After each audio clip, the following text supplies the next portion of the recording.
Everyone, welcome back to my YouTube channel. तो जैसा कि आपको पता है, आपके सी टेट की जो एग्ज़ाम डेट है वो आउट हो चुकी है। 8 फरवरी को आपका एग्ज़ाम है। तो इसका मतलब है आपके पास 3 मंथ अब शेष रह गए हैं, क्योंकि अक्टूबर भी ऑलमोस्ट कंप्लीट हो चुका है। अब आपके पास मान लीजिए 3 मंथ शेष रह गए हैं और सिलेबस मैंने आपके साथ डिस्कस कर दिया है। मैंने आपके साथ ये भी डिस्कस कर दिया कि आपको किस तरीके से पढ़ना है। अगर आप बिगिनर हैं, शुरू से स्टार्ट करना चाहते हैं, तो मैंने सीटेट की एक अलग से प्लेलिस्ट बना दी है, आप जाकर चेकआउट कर सकते हो। मैं लिंक जो है डिस्क्रिप्शन में भी दे दूंगी, तो आप प्लीज़ उसे जाकर ज़रूर चेक कीजिएगा और अपनी तैयारी को स्टार्टिंग से स्टार्ट करिएगा, ताकि आपका सीटेट भी फर्स्ट अटैम्प्ट में क्वालिफाई हो जाए। और छोड़ने की गलती बिल्कुल मत करिएगा कि मैं इस साल फिल नहीं करूँगा, अगले साल कर दूँगा। तो ऐसी गलती बिल्कुल मत करिएगा। कुछ नहीं पता होता है कि कब कौन सा एग्ज़ाम आ जाए और कब कौन सा एग्ज़ाम ना आए। जैसा कि मैं बताऊँ, यूपी टेट जो है पिछले 4 सालों से अभी तक तो देखने को मिला नहीं है, और अब ये सीटेट के साथ भी ऐसा ही करने लगे हैं। 2025 में एक भी बार सीटेट नहीं हुआ है, जबकि सीटेट को 2 बार कंडक्ट कराया जाता था ईयर में। इसीलिए मैं आपसे कह रही हूँ, इस फॉर्म को ज़रूर फिल कीजिएगा। जब एग्ज़ाम डेट आती है मैं आपको इन्फॉर्म कर दूंगी, अपने टेलीग्राम चैनल पर भी, यूट्यूब पर भी। तो मेक श्योर आप चैनल को सब्सक्राइब ज़रूर कीजिएगा। और आज की वीडियो में मैं आपके साथ शेयर करने वाली हूँ हिंदी पैडागोजी को। इससे पहले वाली वीडियो में मैंने आपके साथ शेयर किया था कि सीटेट का सिलेबस क्या है, उसके अंदर क्या क्या चीज़ें आती हैं। एक चीज़ मैं आपको कंफर्म कर देती हूँ कि सीटेट के अंदर जो है पैडागोजी का बहुत बड़ा रोल है। अगर आप पैडागोजी को अच्छे से कर लेते हैं, इट मीन्स आपका जो सीटेट का 70% सिलेबस कंप्लीट हो जाता है। तो इसीलिए पैडागोजी पर बहुत अच्छे से फोकस कीजिएगा। अब मैं आपके साथ शेयर करूंगी पैडागोजी को। ऑल सब्जेक्ट्स की पैडागोजी पहले हम कवर करेंगे, फिर कंटेंट पर जाएंगे। तो आज की वीडियो में मैं आपके साथ शेयर करूंगी हिंदी की पैडागोजी को, जो भी इसके अंदर चीजें होती हैं सारी चीजें बताऊंगी। और एक चीज और बता देती हूँ, ये पेपर 1 एंड पेपर 2 दोनों के लिए होगा। तो कि आप सिलेबस उठाकर देख सकते हैं, दोनों का सिलेबस सेम है, कुछ डिफरेंस नहीं है। बस ये होता है कि पेपर 2 में थोड़ा सा लेवल हाई हो जाता है, इससे ज़्यादा कोई चेंजेस नहीं होता है। क्लियर हो गया? तो अब स्टार्ट करते हैं अपनी हिंदी पैडागोजी को। मैं आपको टॉपिक्स दिखाती हूँ पहले, इसके अंदर आपको क्या क्या देखने को मिल जाता है। एनसीईआरटी को फॉलो जरूर करिएगा, इसके अंदर मैंने सारी चीजें एनसीईआरटी बेस ही इंक्लूड की हैं। अब सिलेबस देख लेते हैं। अगर मैं पैडागोजी की बात करूँ, कल भी मैंने आपके साथ डिस्कस किया था सिलेबस में। अगर आपने वीडियो देखी हो और नहीं देखी तो डिस्क्रिप्शन में मैं लिंक डाल दूंगी, जाकर देख सकते हैं। तो पहला टॉपिक है आपका अधिगम एवं अर्जन। सेकेंड इज भाषा शिक्षण के सिद्धांत। थर्ड इज भाषा के कार्य, इसके विकास में बोलने सुनने की भूमिका, यानी LSRW, जिसे हम सुबोपल्ली भी बोलते हैं। भाषा अधिगम में व्याकरण की भूमिका क्या होती है। भाषा विविधता वाले कक्षा कक्ष की समस्याएं बतानी है। भाषा कौशल बताने हैं। भाषा बोध, वही सुबोपल्ली बताना है। मूल्यांकन के बारे में, शिक्षण सहायक सामग्री TLM, उपचारात्मक यानी कि diagnostic teaching and remedial teaching के बारे में आपको बताना है। तो ये आपके पैडागोजी के टॉपिक्स हो जाते हैं। तो देख लेते हैं वन बाय वन करके। पहला मैंने उठाया है आपका भाषा। सबसे पहले तो आपको भाषा ही पता होना चाहिए जो हम हिंदी में पढ़ रहे हैं, क्योंकि 3 लैंग्वेज आपको देखने को मिलेगी और तीनों की चीजें सेम होती है, अंतर कुछ नहीं है, बस लैंग्वेज का फर्क है। इसके अंदर आपको हिंदी देखने को मिलेगी, कोई संस्कृत ले रहा है तो संस्कृत देखने को मिलेगी, और इंग्लिश ले रहा है तो इंग्लिश देखने को मिलेगी। वो आपकी चॉइस है, आपको कौन सी लैंग्वेज चूज करनी है। अब पढ़ते हैं भाषा किसे कहते हैं। तो भाषा जो होता है, उसकी शब्द की उत्पत्ति किससे हुई है। भाष शब्द से हुई है, जिसका अर्थ क्या होता है, कहना, बोलना, उच्चारण करना। जो भी हम उच्चारित कर रहे होते हैं या अपने जो विचारों का आदान प्रदान कर रहे होते हैं एक दूसरे से, दैट इज कॉल्ड भाषा या लैंग्वेज। कोई सी भी लैंग्वेज हो सकती है। और वो सेकेंड पॉइंट इज, भाषा से हम अपने विचारों का आदान प्रदान। ये मैंने आपको ओरली बताया कि भाषा से हम अपने विचारों का क्या करते हैं, आदान प्रदान करते हैं। मैं बोल रही हूँ, आप सुन पा रहे हैं, तभी तो मैं आपको अपनी भाषा को बता पा रही हूँ या इस चीज को आपको समझा पा रही हूँ। तो यही हमारी क्या होती है, भाषा। नेक्स्ट पॉइंट है आपका, 14 सितंबर 1949 को हिंदी भाषा भारत की क्या बनी, राजभाषा बनी। ये पॉइंट नोट डाउन कर लीजिएगा, राजभाषा बनी। Next point is Hindi Bharat की राजभाषा है न कि राष्ट्रभाषा। ये क्वेश्चन ना बहुत बार पूछा गया है, क्योंकि बच्चों को पता नहीं होता, वो राष्ट्रभाषा मारकर आ जाते हैं, लेकिन हिंदी क्या है, हमारी राजभाषा है ना कि राष्ट्रभाषा। इसकी जो लिपि है वो कैसी है, वो है हमारी देवनागरी लिपि। ये जो मैं जिस पे सर्कल कर रही हूँ इंपॉर्टेंट है, नोट डाउन कर लीजिएगा। नेक्स्ट है संविधान की 8वीं अनुसूची में कितनी भाषाएं हैं, तो वो है आपकी 22 भाषाएं। क्लियर हो गया। कौन कौन सी है वो भी देख लेते हैं। पहली है आपकी Asamiya, second is Bangla, third is Gujarati, fourth is Hindi, Kannada, Kashmiri, Konkani, Malayalam, Manipuri, Marathi, Nepali, Odisha, Punjabi, Sanskrit, Sindhi, Tamil, Telugu, Urdu, Bodo, Santhali, Maithili, Dogri. इनमें से क्या होता है, 22 लैंग्वेज आपको अच्छे से पता होनी चाहिए। कोई भी आपको 4 लैंग्वेज दे देगा और पूछ लेगा कि संविधान की 8वीं अनुसूची में कौन सी भाषा इनमें इंक्लूड नहीं है, तो 3 तो होगी और 1 नहीं होगी, तो वही आपसे क्वेश्चन बनेगा। इसलिए मैंने ये 22 की 22 लिखी है। क्लियर हो गया। तो ये चीज आप जरूर करिएगा, इनको अच्छे से नोट डाउन कर लीजिएगा। नेक्स्ट है, इसके अलावा हमारी कुछ शास्त्रीय भाषाएं भी होती हैं, वो भी देख लेते हैं कौन कौन सी होती है। First is Tamil, second is Sanskrit, third is Kannada, fourth is Telugu, fifth is Malayalam and sixth is Oriya. Clear हुआ। राजभाषा और राष्ट्रभाषा में क्या अंतर है ये भी पता होना चाहिए। राजभाषा जो होती है हमारी सरकारी कामकाज के दौरान ये की जाती है, जबकि राष्ट्रभाषा क्या होती है, पूरे देश में ये बोली जाती है। और अब हम ये तो नहीं कह सकते कि हिंदी पूरे देश में बोली जाती है, तो इसीलिए हमारी जो हिंदी है वो क्या है, राजभाषा है, ना कि राष्ट्रभाषा। क्लियर हो गया होगा आई होप ये पॉइंट। आगे बढ़ते हैं।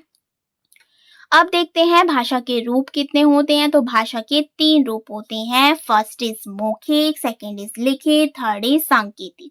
मतलब हम संकेत के माध्यम से भी बता सकते हैं। जो बोल नहीं सकता वो क्या करता है, साइन लैंग्वेज से ही अपनी चीजों को समझाता है।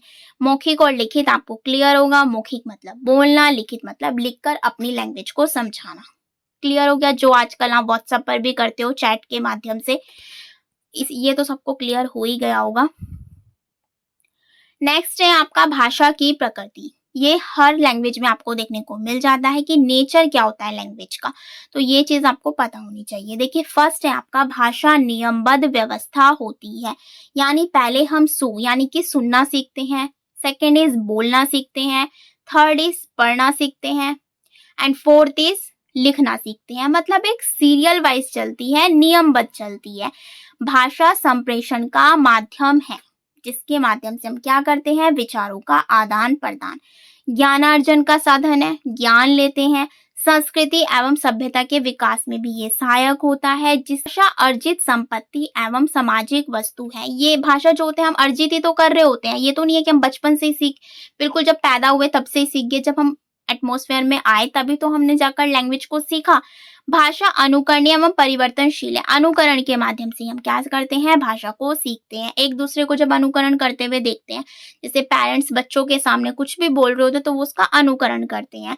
भाषा एक नियम संचालित व्यवस्था है, नियम के अनुसार ये चलती है। भाषा का जितना अधिक प्रयोग किया जाएगा उतना ही भाषा पर क्या होती है, पकड़ मजबूत होती है।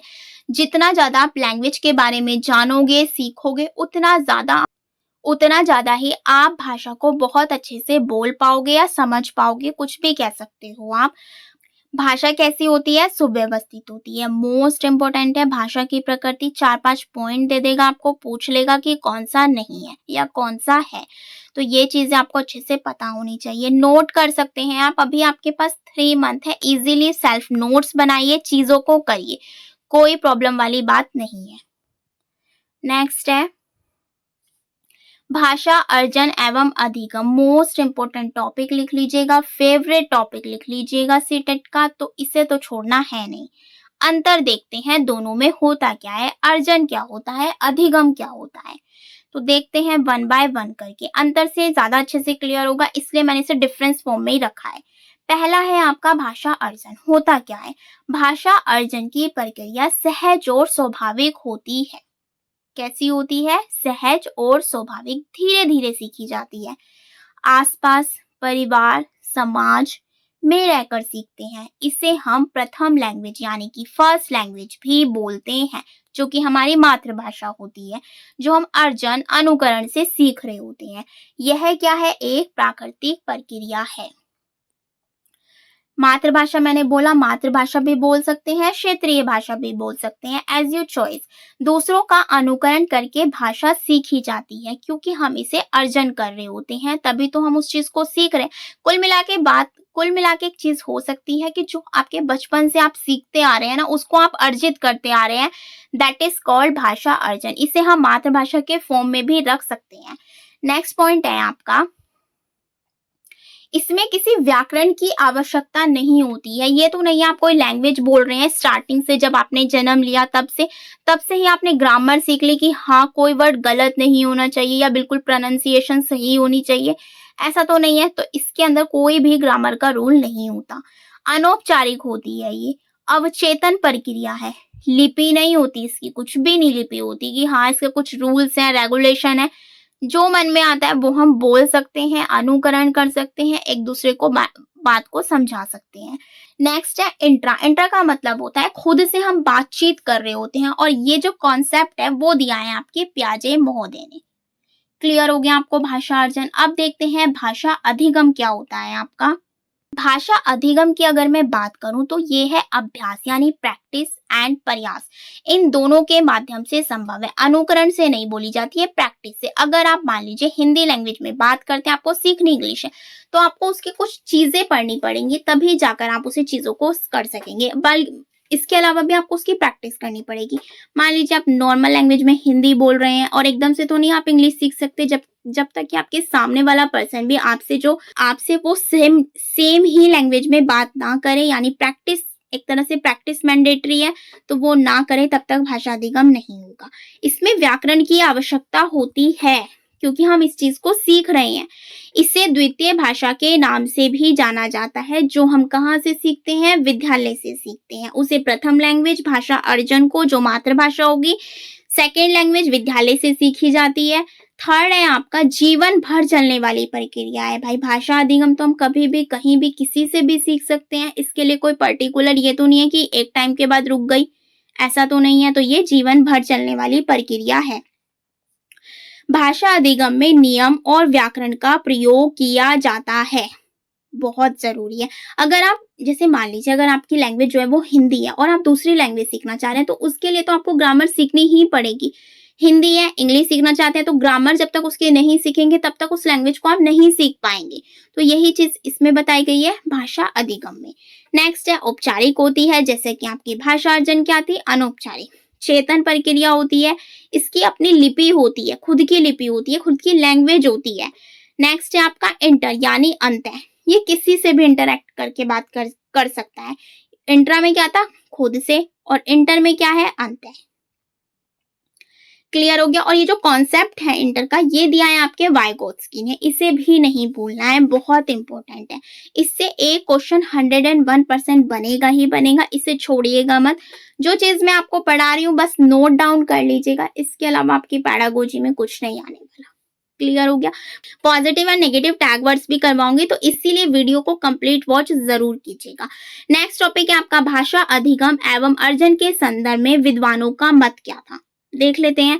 पहला है आपका वाइगोत्स्की, इतना इंपॉर्टेंट है कि ऑल सब्जेक्ट्स में आ जाता है। क्या होता है, बस एक चीज याद कर लीजिए वाइगोत्स्की के लिए, इन्होंने कौन सा सिद्धांत दिया है? सामाजिक परिवेश का, मतलब जो चीज हम समाज से सीखते हैं उसे हम बोलते हैं सामाजिक। तो ये चीज आप याद रख सकते हैं, एक कीवर्ड है सामाजिक। नेक्स्ट है प्याजे। प्याजे क्या कहते हैं कि भाषा परिवेश के साथ अंतः क्रिया द्वारा विकसित होती है। किसने बोली है ये बात? प्याजे ने। बाकी मैंने इसे फुल पढ़ाया हुआ है आपको, इसके अदर्स नेम भी बताए हुए हैं, इन्होंने 4 प्रकार के दिए हैं, सब बताया हुआ है, जाकर वीडियो वॉच कर लीजिएगा। प्लेलिस्ट का लिंक जो है मैं डिस्क्रिप्शन में दे दूंगी। नेक्स्ट है चोमास्की, भाषा का फेवरेट टॉपिक, तीनों भाषाओं के लिए बहुत इंपॉर्टेंट टॉपिक है। चोमास्की ने क्या कहा है कि भाषा जो होती है वो जन्मजात आती है। इतनी सी लाइन नोट कर लीजिएगा, कब आती है भाषा? जन्मजात। बस फालतू चीजें पढ़ने की नीड ही नहीं है। इन्होंने कहा है कि भाषा एक अर्जित संपत्ति है। किसने? चोम्स्की ने। भाषा 3 प्रकार से अर्जित की जा सकती है। फर्स्ट इज अनुकरण, यानी कोई बोल रहा है आप उसी को रिपीटेशन कर रहे हैं, दैट इज कॉल्ड अनुकरण। अभ्यास यानी कि प्रैक्टिस से वही अगर आप रूल्स रेगुलेशन वगैरह याद कर लेते हैं, समझ लेते हैं, तो आप उस भाषा को सीख सकते हैं। एंड पुनरावृत्ति से, प्रैक्टिस इज मैंडेटरी। पुनरावृत्ति का मतलब है बार बार प्रैक्टिस करना। तो इन सब से आप क्या सीख सकते हैं? कोई भी किसी भी अदर लैंग्वेज को सीख सकते हैं। क्लियर हो गया?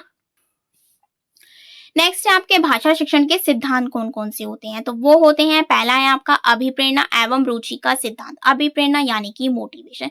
जब तक आपको भाषा सीखने का मोटिवेशन नहीं आएगा, रुचि इंटरेस्ट पैदा नहीं होगा, तब तक आप किसी लैंग्वेज को नहीं सीख सकते हैं।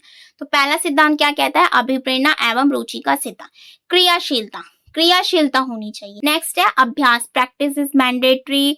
नेक्स्ट है अनुबंधन के सिद्धांत या सहचर्य का सिद्धांत, बहुत ज्यादा जरूरी है। नेक्स्ट है अनुकरण, रिपीटेशन, यानी कि अनुकरण का मतलब होता है इमिटेशन। वही चीज बता दी मैंने, किसी को बोलते हुए आप देख रहे हैं, उसका अनुकरण कर रहे हैं। नेक्स्ट इज कर्म का सिद्धांत, सु बो पली। आवर्ती का सिद्धांत। तो ये सारे सिद्धांत आपके इंपॉर्टेंट होते हैं भाषा शिक्षण के सिद्धांत से रिलेटेड। इन सबको अच्छे से देख लीजिएगा, नोट डाउन कर लीजिएगा। कोई से भी 2 दे देगा, 3 दे देगा, पूछ लेगा कौन सा नहीं है, कौन सा है। इस टाइप से क्वेश्चन बनते हैं, तो इसमें इतनी बड़ी बात नहीं है, इसलिए अच्छे से करिएगा। नेक्स्ट, जितने भी मैंने आपको ये पढ़ाए सिद्धांत, अब उनको थोड़ा डिटेल में जान लेते हैं। पहला है अभिप्रेरणा एवं रुचि का सिद्धांत। क्या कहता है? कार्य की सफलता इस बात पर निर्भर करती है कि हम उस कार्य में कितनी रुचि, वही मैंने आपको बताया, जब तक आप चीजों में इंटरेस्ट नहीं लेंगे तब तक आप कुछ नहीं सीख सकते। अर्थात बालक की शिक्षा के प्रति रुचि उत्साह उसे सीखने के लिए क्या करती है? प्रेरित करती है। सेकेंड है क्रियाशीलता। जब बालक किसी कार्य को स्वतः करके, यानी वो एक्टिव रहता है, तो वह उसे जल्दी और आसानी से सीख व समझ सकता है। मैंने यहाँ पर पिक्चर्स भी इंक्लूड की हुई है ताकि आपको अच्छे से क्लियर रहे। नेक्स्ट है अभ्यास, वही प्रैक्टिस करनी बहुत ज्यादा जरूरी है। देखिए प्रैक्टिस कर रहे हैं बच्चे। भाषा प्रयोग के अधिक से अधिक अवसर मिलने पर भाषा का विकास बहुत जल्दी हो जाता है।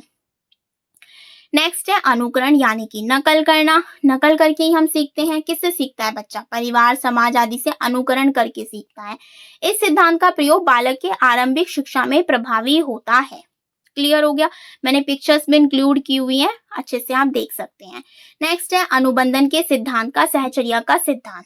शैशवावस्था में बच्चे किसी शब्द की पहचान किसी वस्तु या व्यक्ति से उस शब्द का सहचर्य संबंध स्थापित करके रखते हैं। अर्थात शैशवावस्था में सीखने की प्रक्रिया कैसी होती है? मूर्त होती है, जिसको माइंड में रखकर बच्चा जो है अमूर्त की तरफ आगे बढ़ रहा होता है। तो ये होता है हमारा अनुबंधन का सिद्धांत। नेक्स्ट है कर्म का सिद्धांत, वही सु बो पली, मतलब स्टार्टिंग में आपको सुनना, बोलना, पढ़ना, लिखना, मतलब एक सीक्वेंस में चलता है। नेक्स्ट है आवर्ती का सिद्धांत। भाषा सीखने में आवर्ती का बहुत महत्व है। सीखी हुई बात को जितना अधिक दोहराया जाएगा वह उतनी ही अधिक देर तक याद रहेगी। तो ये कौन कहता है? हमारा आवर्ती का सिद्धांत। मैंने इनको आपको डिटेल में भी एक्सप्लेन कर दिया ताकि आपको कोई भी कंफ्यूजन ना रहे। पिक्चर्स भी ऐड की हुई है ताकि उससे भी आपको चीजें क्लियर रहे। क्लियर हो गया? आई होप आपको ये टॉपिक बहुत अच्छे से क्लियर हुआ हो। अब बढ़ते अपने नेक्स्ट टॉपिक पर। नेक्स्ट टॉपिक है आपका भाषा कौशल। क्या होता है भाषा कौशल? बस याद रख लीजिएगा, सु बो पली। ट्रिक याद कर लीजिएगा, ट्रिक से बहुत अच्छे से याद हो जाता है। सु बो पली। भाषा से संबंधित इन चारों क्रियाओं का प्रयोग करने की जो क्षमता होती है वो भाषा कहलाती है। लिसनिंग, स्पीकिंग, रीडिंग, राइटिंग, सुनना, बोलना, पढ़ना, लिखना। हिंदी में भी लिख सकते हो। अब इसके अलावा 2 क्वेश्चन बनते हैं यहाँ से कि ग्रहणात्मक कौशल कौन से होते हैं, उत्पादक कौशल कौन से होते हैं। पहले ये देख लेते हैं। ग्रहणात्मक कौशल निष्क्रिय होते हैं और उत्पादक कौशल सक्रिय होते हैं, जो हमें एक्टिव बनाते हैं। जैसे मैंने अभी आपको बताया, सु बो प ली, मतलब वही है इसका सुनना, बोलना, पढ़ना, लिखना। सु और प की मैं बात करूं तो ये हैं आपके ग्रहणात्मक कौशल जो निष्क्रिय होते हैं। इसके अंदर हम कुछ एक्टिविटी नहीं कर रहे होते। नेक्स्ट है आपका बो ली, इस तरीके से बना सकते हैं। बो का मतलब होता है बोलना, हम बोल रहे हैं इसके अंदर। ल मतलब लिखना, सक्रिय, हम इसमें एक्टिव है, चीजों को समझ रहे हैं, बोल रहे हैं, लिख रहे हैं, तो ये होता है हमारा एक्टिव। इसे हम बोलते हैं उत्पादक कौशल। इनसे क्वेश्चन बनता है, इंपॉर्टेंट है, याद रख लीजिएगा या नोट कर लीजिएगा। तो ये इसकी ट्रिक भी मैंने लिख दी है, सुबोपली यानी कि LSRW, इसे इंग्लिश में बोलते हैं LSRW, हिंदी में बोलते हैं सुबोपली। क्लियर है? आगे देखिए, मैंने यहाँ पर भी एक्सप्लेन कर दिया कि अभिव्यक्तात्मक कौशल या उत्पादक कौशल क्या होता है, घृणात्मक कौशल क्या होता है। बस ये इस तरीके से लिख लीजिएगा, सुबोपली। सु और प क्या हो जाएगा आपका? घृणात्मक कौशल, और बोली हो जाएगा उत्पादक कौशल। इस तरीके से नोट डाउन कर लीजिएगा, बहुत इंपॉर्टेंट है। आगे देखिए, आपसे ये भी पूछा जाता है कि क्या चारों कौशल जो हैं वो एक दूसरे से अंतः संबंधित होते हैं? तो ये बिल्कुल राइट बात है कि चारों कौशल एक दूसरे से अंतः संबंधित होते हैं। भाषा के चारों कौशल क्रम से नहीं सीखे जा सकते, बल्कि एक साथ सीखे जाते हैं। क्रम से नहीं, कैसे सीखे जाते हैं? एक साथ सीखे जाते हैं। ये पॉइंट्स हैं, इंपॉर्टेंट, नोट कर लीजिएगा। आगे बढ़ते हैं।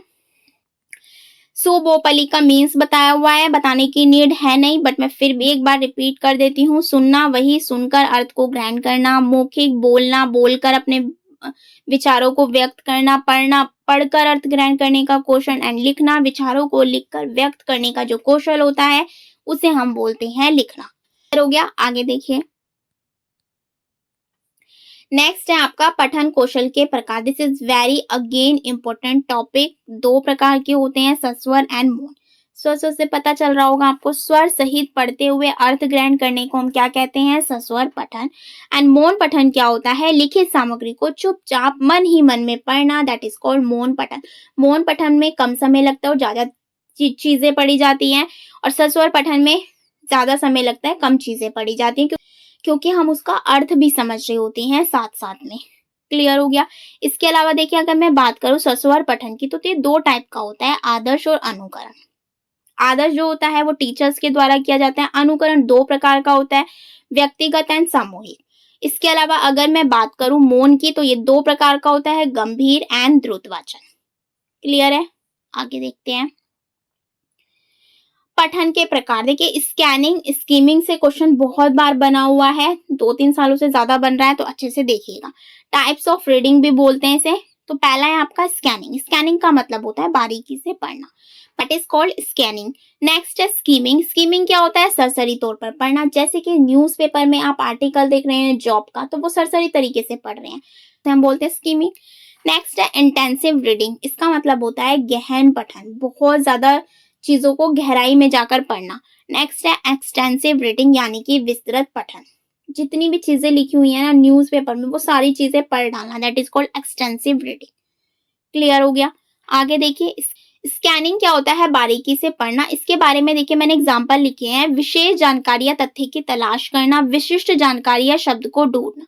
जैसे अपने फोन में अपने प्रिय मित्र का नंबर ढूंढना, तो मतलब एक बारीकी चीज होगी। नेक्स्ट है किसी एग्जाम को पास करने के लिए अपना नाम ढूंढना लिस्ट में, रोल नंबर ढूंढना। काफी सारे एग्जांपल्स हो सकते हैं। नेक्स्ट है, देखिए ये मैंने एक डायग्राम भी बना दिया है, आप देख सकते हैं, बिल्कुल बारीकी से चीजों को देखा जा रहा है। नेक्स्ट है आपका सरसरी तौर, यानी कि स्कीमिंग क्या होता है? बिना विवरण पर ध्यान दिए पाठ को जल्दी से पढ़कर उसका मुख्य विचार प्राप्त करना, that is called skimming.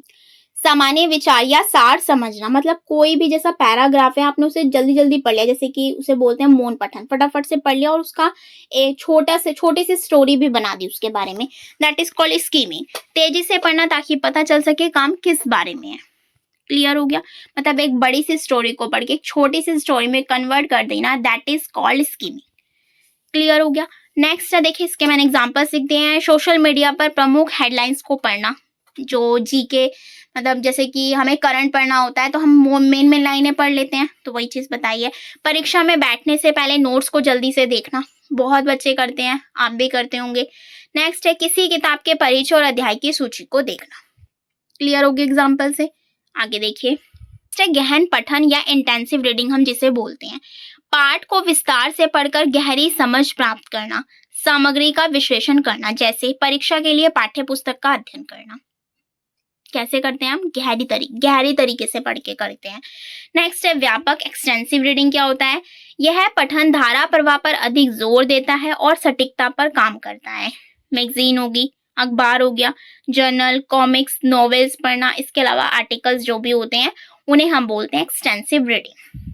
Clear हुआ? आगे देखिए, नेक्स्ट टॉपिक है आपका लेखन या लिखना। सबसे पहले आपको पता होना चाहिए लेखन में हमें क्या-क्या चीज़ें फ़ॉलो करनी चाहिए, क्योंकि जब तक लिखावट ही सुंदर नहीं होगी तो हम उस चीज़ को दूसरों को व्यक्त नहीं कर सकते हैं। तो इसके अंदर आपको क्या-क्या चीज़ें ध्यान रखनी है, सबसे पहले क्या होना चाहिए, व्याकरण की शुद्धता होनी चाहिए। ये नहीं आपने लिख दिया मैं हूँ आया, तो ये सेंटेंस तो कुछ नहीं बनेगा, तो क्या बनेगा, मैं आया हूँ। तो सबसे पहले क्या होना चाहिए, व्याकरण की शुद्धता। सेकंड इज सुसंगतिक। थर्ड इज स्पष्ट उद्देश्य होना चाहिए। जो भी आप चीजें लिख रहे हैं उसका स्पष्ट उद्देश्य होना चाहिए कि उसके अंदर लिखा क्या है, मतलब जो उसे पढ़ रहा है वो उस चीज को समझ सके। फोर्थ है आपका रचनात्मक होना चाहिए। फिफ्थ है आपका विचारों को प्रोत्साहन देना। एंड लास्ट है आपका रचनात्मक लेखन होना चाहिए। दोनों का मीनिंग एक ही है। तो ये चीजें आपको ध्यान रखनी होती है जब भी आप लेख लिख रहे होते हैं या कुछ भी अपनी भाषा है या अपने विचार है किसी के सामने व्यक्त कर रहे होते हैं लिख कर। क्लियर हो गया? आगे देखिए, अब इसके कुछ उपागम हैं वो देख लेते हैं। लेखन कौशल उपागम, पहला है लेखन उत्पाद उपागम, सेकंड है लेखन प्रक्रिया उपागम। लिखने को लिखने के द्वारा सीखना क्या होता है हमारा, लेखन प्रक्रिया उपागम। इसके कुछ स्टेप्स हैं उन्हें देख लेते हैं क्या क्या होते हैं। पहला है आपका मानस मंथन जिसे हम बोलते हैं ब्रेन स्ट्रोमिंग, बहुत इंपॉर्टेंट है। सेकंड है रूपरेखा जिसे हम बोलते हैं आउटलाइन। आपका प्रारूपण, पुनरावृत्ति, प्रूफ रीडिंग होनी चाहिए, अंतिम प्रारूप लेखन होना चाहिए, यानी कि फाइनल जो भी आप चीजें लिख रहे हैं उसका फाइनल प्रारूप होना चाहिए। क्लियर हो गया? तो ये चीज किस में आ जाती है, लेखन प्रक्रिया उपागम में। क्लियर हो गया? आगे देखिए, नेक्स्ट है आपका लेखन कौशल। लेखन कौशल जो है देख लेते हैं इसके बारे में किस किसने क्या बात कही है। सबसे पहले कही है फ्रोबेल ने। इन्होंने कहा है कि पढ़ने की क्रिया पहले और लिखने की क्रिया बाद में होनी चाहिए। मतलब बच्चा क्या कोई भी पहले पढ़कर सीखे फिर लिख कर सीखे। तो ये चीज किसने बोली है, फ्रोबेल ने। जबकि मॉन्टेस्क्यू इसका उल्टा बोलती है, उन्होंने बोला है कि लिखना पहले है पढ़ना बाद में, तब जाकर वो चीज क्या होती है, सिखाई जाती है। क्लियर हुआ? आगे देखिए, नेक्स्ट टॉपिक है आपका लेखन के प्रकार। तो देख लेते हैं कौन कौन से हैं। पहला है आपका सुलेख, सेकंड इज अनुलेख, थर्ड इज श्रुतलेख एंड फोर्थ इज प्रतिलेख। तो ये होता क्या है, सुलेख से तो आपको पता चल रहा होगा, एक चीज लिख दी, मतलब कुछ भी लिख दिया पैराग्राफ, उसका आपको रिपीटेशन करना है। अनुलेख भी वही होता है, श्रुतलेख भी वही होता है, डिक्टेशन के तौर पर जो होता है प्रतिलेख, मतलब एक तरह से चीजों को लिखना ताकि हम ज्यादा से ज्यादा गलतियों से ताकि जो गलतियां होती हैं लिखने में उन्हें सुधारा जा सके। क्लियर हो गया? ये मैंने डायग्राम भी लगा दिया है, आप इसे अच्छे से समझ सकते हैं। आई होप यहाँ तक आपको सारे टॉपिक्स क्लियर हो गए हैं। अब बढ़ते हैं आगे। नेक्स्ट है आपका बच्चों में जो भाषा संबंधी त्रुटियां होती हैं वो देख लेते हैं। पहला है बच्चों में भाषा संबंधी त्रुटियां कैसे हो सकती है। कोई व को ब पढ़ सकता है, कोई स को श पढ़ सकता है, कोई श को सो पढ़ सकता है, ड को अड़ पढ़ सकता है। मतलब जब हम बोलते हैं तो ऐसी मिस्टेक सबसे ही हो जाती है मोस्टली, तो इनमें सुधार करना भी बहुत ज्यादा जरूरी है। अब आप श को स पढ़ेंगे तो वो एक गलत साउंड करेगा, तो ये चीज हो जाती है। सेकेंड है आपका व्याकरण संबंधी त्रुटियां जो लिंग वचन कारक के आधार पर हमें देखने को मिल जाती है। नेक्स्ट है पाठन संबंधित त्रुटियां। इसमें क्या होता है, किसी चिन्ह में प्रॉब्लम आ जाती है, उच्चारण में, सुर तथा लय में प्रॉब्लम आ जाती है। मतलब कोई कोई वर्ड ऐसा होता है ना कि हम बोल नहीं पाते, तो ये चीज किस में आती है, पाठन संबंधी त्रुटियां में। नेक्स्ट है लेखन संबंधी त्रुटियां। लिखते हुए तो पता नहीं कितनी ही गलतियां होती हैं, क्योंकि मोस्टली चीजें हम लिख लिख कर ही पढ़ते हैं। नेक्स्ट है शब्दावली संबंधित त्रुटियां। शब्द संबंधित त्रुटियां भी हो जाती है। मान लीजिए आपको क्या लिखना है, उच्चारण, पर लिख कैसे दिया आपने, ऐसे, और लिखना कैसे था, उच्चारण। तो मतलब लिखने में और ये जो शब्द जब आप लिखते हैं उन शब्दों में भी काफी मिस्टेक्स हो जाती है, और ये बच्चों से ज्यादा होती है। तो ये किस में होती है, भाषा में होती है, बच्चों में भाषा संबंधी त्रुटियां। क्लियर हो गया? आगे देखिए, next is again most important topic, बिक्स एंड कैल्प। इससे क्वेश्चन ना है हिंदी में हो ही नहीं सकता। सबसे पहले पता होना चाहिए दिया किसने है, जिम कमिंस ने दिया है। ये बिक्स एंड कैल्प होता क्या है, सबसे पहले फुल फॉर्म याद कर लीजिएगा। फुल फॉर्म होती है basic interpersonal communication skills. Hindi की बात करो, बुनियादी संचार पारस्परिक कौशल। और इस चीज को आप हिंदी में ही याद रखिएगा, क्योंकि हिंदी में इंग्लिश नहीं आती है, ये चीज ध्यान रखनी है, इसलिए से आप हिंदी में याद करेंगे। इसका मतलब क्या होता है, जो हम डेली लाइफ की यूज में जो भाषा यूज करते हैं उसमें होता है। सेकेंड इज गैर शैक्षणिक होता है यानी नॉन एकेडमिक होता है ये। मौन अवधि, कोई टाइम पीरियड नहीं है। संदर्भ आधारित संचार होता है, जल्दी विकसित होता है यानी कि तेजी से, एंड अनौपचारिक होता है, इसे हम कभी भी कहीं भी किसी से भी सीख सकते हैं। क्लियर हो गया? जो इस टाइप की सिचुएशन से रिलेट करे, क्योंकि डेली लाइफ में हम पता नहीं कौन कौन से कहाँ पर क्या क्या वर्ड यूज कर रहे होते हैं, तो बिक्स आता है डेली लाइफ। बस आप डेली लाइफ याद रखेंगे ना तो समझ जाएंगे, आपके माइंड में रिकॉल अपने आप हो जाएगा। क्लियर हो गया? सेकंड देखिए, सेकंड है आपका कैल्प। इसकी इसकी जो फुल फॉर्म होती है वो होती है संज्ञानात्मक शैक्षणिक भाषा प्रवीणता, कॉग्निटिव एकेडमिक लैंग्वेज प्रोफिशिएंसी। ये जस्ट उसकी अपोजिट होती है। शैक्षणिक भाषा यानी एकेडमिक पर आधारित होती है, जब हम स्कूल में जाना स्टार्ट कर देते हैं। कॉन्टेस्ट रिड्यूस्ड भाषा होती है, धीमी गति, स्लो से सीखते हैं। मतलब ये तो नहीं स्कूल में गए और डायरेक्ट आपको हाई लेवल तक पहुंचा दिया, धीरे धीरे तो बढ़ोगे आगे। औपचारिक होती है, अमूर्त होती है, उच्च लेवल पर ये बात करना हमें सिखाती है। मतलब धीरे धीरे कंसिस्टेंसी के हम साथ हम चीजों पर बढ़ते चले जाते हैं और एक हाई लेवल तक चले जाते हैं सीखते हुए भाषा को। आई होप यहाँ तक आपको बिक्स एंड कैल्प अच्छे से क्लियर हो गया है। कुछ है नहीं बिक्स एंड कैल्प में, बस थोड़ी थोड़ी चीजें याद रखनी है कि बिक्स क्या होता है, डेली लाइफ से कनेक्ट होता है। कैल्प क्या होता है, जो हम आगे तक सीखते चले जाते हैं, और ये कैसा होता है, हमारा औपचारिक होता है। क्लियर है? आगे देखिए, नेक्स्ट टॉपिक है आपका ऋणात्मक द्विभाषावाद। व्यक्ति की मूल भाषा में धीरे धीरे बदलाव या उपयोग में कमी हो जाती है। मान लीजिए आज आप यहाँ पर है तो आपकी लैंग्वेज कुछ और है, कल को आप कहीं और चले गए तो वहां पर आपकी लैंग्वेज चेंज हो जाएगी, वहां के एटमॉस्फेयर के अनुसार आपकी लैंग्वेज में कुछ ना कुछ डिफरेंसेस देखने को मिलेंगे। तो वही चीज बताई गई है, व्यक्ति की मूल भाषा में धीरे धीरे बदलाव या उपयोग में कमी आ जाती है। मतलब मान लीजिए, मैं आपको एक एग्जांपल देके बताती हूँ। जैसे मान लीजिए आप यहाँ पर रहते हैं तो आपकी जो लैंग्वेज है वो हिंदी है, एंड आप विदेश चले गए, वहां पर जाकर आपकी लैंग्वेज इंग्लिश हो गई। तो मतलब वहीं पर रहकर आप इंग्लिश बोल रहे हैं, तो एक तरह से आपकी जो लैंग्वेज है, जो मेन लैंग्वेज है मतलब हिंदी, उस पर आपका कंसंट्रेशन या आपकी एक तरह से कह सकते हैं कॉन्टिन्यूटी कम होती चली जाएगी एज कंपेयर टू इंग्लिश। तो ये चीज है कि जब चीजों में परिवर्तन हो जाता है, एक लैंग्वेज से दूसरी लैंग्वेज में हम शिफ्ट हो जाते हैं, दैट इज कॉल्ड ऋणात्मक द्विभाषावाद। आई होप आपको ये चीज क्लियर हुई है। क्लियर है? आगे देखिए, next is again important topic, top bottom approach क्या होते हैं देखते हैं। टॉप डाउन पढ़ते हैं पहले, बॉटम। देखिए, टॉप का मतलब होता है कि वाक्य, मतलब सबसे पहले देखिए, अगर मैं इंग्लिश की लैंग्वेज में बताऊं, सबसे पहले हम क्या करते हैं, सब्जेक्ट, वर्ब, वर्ब की फर्स्ट फॉर्म, आईएनजी, ऑब्जेक्ट, इस टाइप से चलते हैं। और जब ये कंप्लीट सेंटेंस बन जाता है, इसे हम बोलते हैं अधोमुखी। थोड़ा थोड़ा जब तोड़ के पढ़ा रहे होते हैं ना, तो वो स्टेप वाइज चलता है, यानी पूरा कंप्लीट जब वाक्य बन जाता है तो उसके जो नीचे वाली चीजें होती हैं, वर्ड, अक्षर, ध्वनि, जैसे कि पहले ये साउंड करेगा, अक्षर बनाएंगे, फिर वर्ण बनाएंगे, उसके बाद वाक्य। मतलब ये चलता कैसे है आपका, टॉप टू डाउन चलता है, यानी ऊपर से नीचे की ओर ये चलता है। इसके अलावा देखिए, मैं बॉटम की बात करूं तो पहले क्या आता है आपका, ध्वनि यानी अ आ गया, अक्षर बनाएंगे, फिर वर्ण बनाएंगे, फिर क्या बना देंगे, कंप्लीट सेंटेंस बना देंगे, जिसे हम बोलते हैं ऊर्ध्वगामी उपागम। ये हिंदी में लैंग्वेज में यूज होगा, क्योंकि पहले हम स्टार्टिंग में किससे करते हैं, ध्वनि से करते हैं। स्टार्टिंग से हम स्टार्ट करते चलेंगे और एक सेंटेंस कंप्लीट कर देंगे।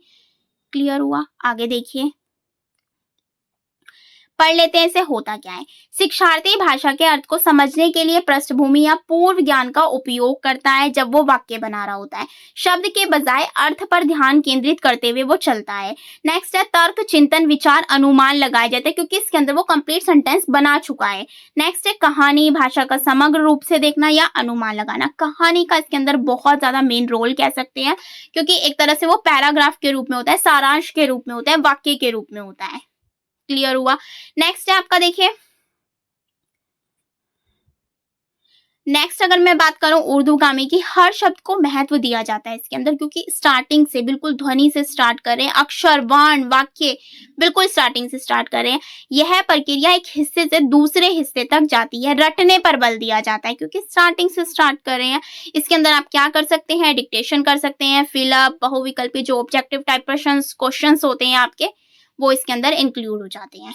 जो लंबे लंबे पैराग्राफ होंगे वो आपके वाक्य वाले में होंगे, यानी कि टॉप वाले में, और अगर बॉटम की बात करूँ तो उसके अंदर छोटे छोटे लाइक डिक्टेशन होगी, फिलअप, मतलब एक तरह से वन वर्ड वाले जो होंगे वो सारे बॉटम में। आई होप क्लियर हुए एग्जाम्पल से। आगे देखिए, नेक्स्ट टॉपिक इज कोड मिलाना व कोड बदलना, यानी कि code mixing and code switching क्या होता है, इन दोनों को देख लेते हैं, इनके बीच में डिफरेंस देख लेते हैं।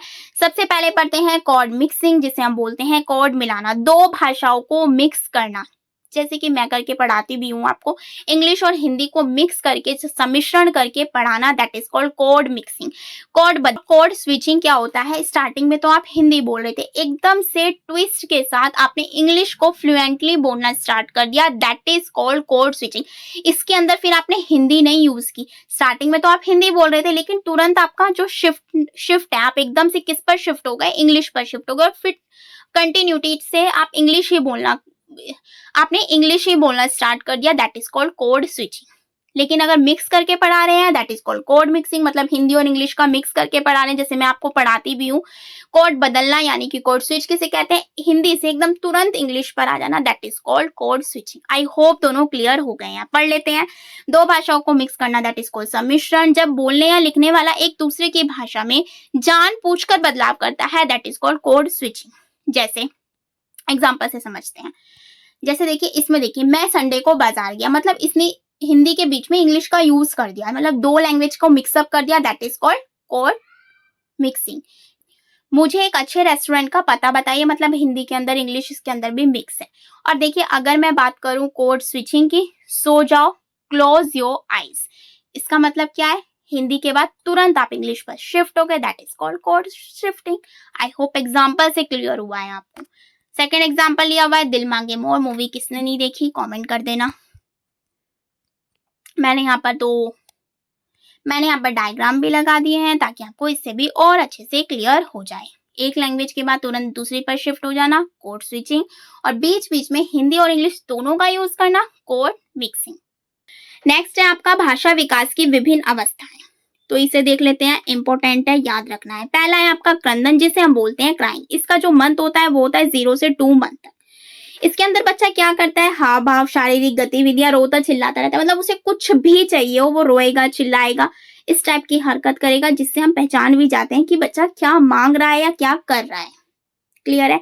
सेकंड को हम बोलते हैं कूइंग। कूइंग जो होता है वो 3 to 5 मंथ के बीच में होता है। इसके अंदर बच्चा आनंद की ध्वनि लेने लगता है, लेटे लेटे सब कुछ कर रहा है वो। नेक्स्ट है विस्फोटक ध्वनियां, यानी कि बलबलाना, जिसे हम ब्लैबलिंग बोलते हैं। एवे माँ में वो क्या करने लगता है, कुछ ना कुछ बोलने लगता है, पै पै बै बै, इस टाइप से कुछ साउंड करने लगता है, इसे हम बोलते हैं विस्फोटक ध्वनियां, यानी कि बलबलाना। नेक्स्ट है आपका होलोफ्रास्टिक, ये होता है 12 to 18 मंथ के बीच में। एकल शब्द का इसके अंदर बच्चा प्रयोग करना स्टार्ट कर देता है, जैसे माँ बोल दिया, पा पा, इस टाइप से 2 साउंड करके बोल दिया, मतलब इस टाइप के जब वर्ड्स बोलने लगता है, that is called holophrastic. Next is telegraphic. Telegraphic क्या होता है, 18 to 30 मंथ के बीच में होता है ये। सरल वाक्य या 2 शब्दों का प्रयोग वो करने लगता है, जैसा कि पापा मुझे दे दो, ये मेरा खिलौना है, मतलब इस टाइप की जब वो वाक्य बोलने लगता है, दैट इज कॉल्ड टेलीग्राफिक, और this is very most important. Next है, लास्ट है भाषा विस्फोट चरण, यानी कि लैंग्वेज एक्सप्लोसिव स्टेज। 3 साल की एज होती है, लंबे उच्चारण बोलने लगता है, यानी लंबे लंबे सेंटेंसेस वो बोलना सीख जाता है, लेकिन ग्रामर रूल्स नहीं जानता है। 3 साल की एज में तो कोई भी ग्रामर रूल्स नहीं जानेगा, तो किस में होता है ये, भाषा विस्फोट चरण। क्लियर हो गया। आगे देखिए, नेक्स्ट टॉपिक है आपका भाषा अधिगम में व्याकरण की भूमिका, तो इसे देख लेते हैं, ये होता क्या है। सबसे पहले तो मैं आपको बता देती हूँ, जैसे आपके पार्ट्स ऑफ स्पीच होते हैं इंग्लिश में, उसी टाइप की ये होती है। मतलब अगर आप कोई भी लैंग्वेज सीख रहे हो, अदर लैंग्वेज, जो आपकी मातृभाषा है वो तो आप नॉर्मली बोलते ही हो, लेकिन अगर आप कोई अदर लैंग्वेज सीख रहे हो तो उसमें आपके व्याकरण की भूमिका क्या क्या होनी चाहिए वो देख लेते हैं। व्याकरण की भूमिका जो होती है किस किस में देखने को मिलती है वो देखते हैं। देखिए सबसे पहले बात करूं लेखन कौशल का विकास, मतलब अगर आप कुछ भी लिख रहे हैं तो उसके अंदर भी व्याकरण की शुद्धता होनी चाहिए। सेकंड है भाषा दक्षता होनी चाहिए। थर्ड इज संप्रेषण कौशल होना चाहिए, जब भी आप अपनी बात को किसी को समझा रहे हो तो उसके अंदर भी व्याकरण का रोल देखने को मिलता है। नेक्स्ट है संरचना की योग्यता। नेक्स्ट इज वाक्य रचना के नियम व विराम चिन्हों का शुद्ध प्रयोग किया जाना चाहिए। मुहावरे, लोकोक्तियां, इनका प्रयोग किया जाना चाहिए। एंड ध्वनि का ज्ञान भी आपको बहुत अच्छे से होना चाहिए। And last is most important, शुद्ध उच्चारण होना चाहिए ताकि हम अपनी बात किसी दूसरे को अच्छे वे में समझा सके कि हम कहना क्या चाहते हैं। यही क्या होता है, लैंग्वेज का एक बहुत बड़ा रोल होता है जिसके अंदर व्याकरण की भूमिका देखने को मिल जाती है। क्लियर हुआ?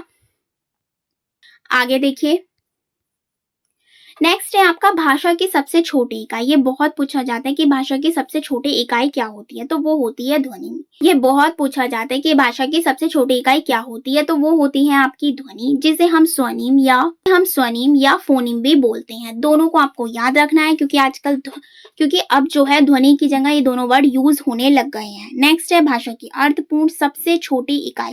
देखिए, अगर बात करें अर्थपूर्ण की तो वहां पर आता है मार्फोलॉजी, और अगर बात करें सबसे छोटी इकाई की, ओनली सबसे छोटी इकाई, अर्थ की बात नहीं हो रही है, तो वो होती है आपकी ध्वनि। क्लियर हो गया दोनों? इसके अलावा देखिए इसके अन्य नाम भी होते हैं, वो भी मैंने लिख दिया, आप देख सकते हैं। नेक्स्ट पढ़ते हैं। नेक्स्ट है आपका व्याकरण की शिक्षण विधि। आप कोई सी भी लैंग्वेज पढ़ते हैं उसकी अपनी अलग ही शिक्षण विधियां होती हैं, यानी जिसे हम बोलते हैं टीचिंग मेथड, यानी आप उस चीज को पढ़ाएंगे कैसे, उस चीज की विधि होती है। तो देखते हैं वन बाय वन करके। सबसे पहले अगर मैं बात करूं तो है आगमन विधि, जो होती है उदाहरण से नियम की ओर, यानी कि आप स्टार्टिंग में कोई एग्जाम्पल देना चाहते हैं, एग्जाम्पल देने के माध्यम से बच्चों को समझा रहे हैं, मतलब एग्जाम्पल से लेकर आप नियम की ओर लेकर चल रहे हैं बच्चों को, दैट इज कॉल्ड आगमन विधि। नेक्स्ट है ये छात्र केंद्रित विधि होती है, क्योंकि बच्चा जो होता है ना इसके अंदर एग्जांपल्स को बहुत अच्छे तरीके से सुन रहा होता है कि इसके अंदर होने क्या वाला है। नेक्स्ट है करके सीखने पर बल देती है। नेक्स्ट है यह एक मनोवैज्ञानिक तरीका भी माना जाता है, और इसके जो प्रतिपादक कह सकते हो आप, वो है आपके अरस्तु। क्लियर हुआ? इसी में अगर मैं शिक्षण सूत्र की बात करूं तो वो होते हैं ज्ञात से अज्ञात की ओर, मतलब जो नॉलेज बच्चे को है उसके आधार पर जो नॉलेज बच्चे को नहीं है वो देना। सेम चीजें हैं, सरल से कठिन की ओर, मूर्त से अमूर्त की ओर।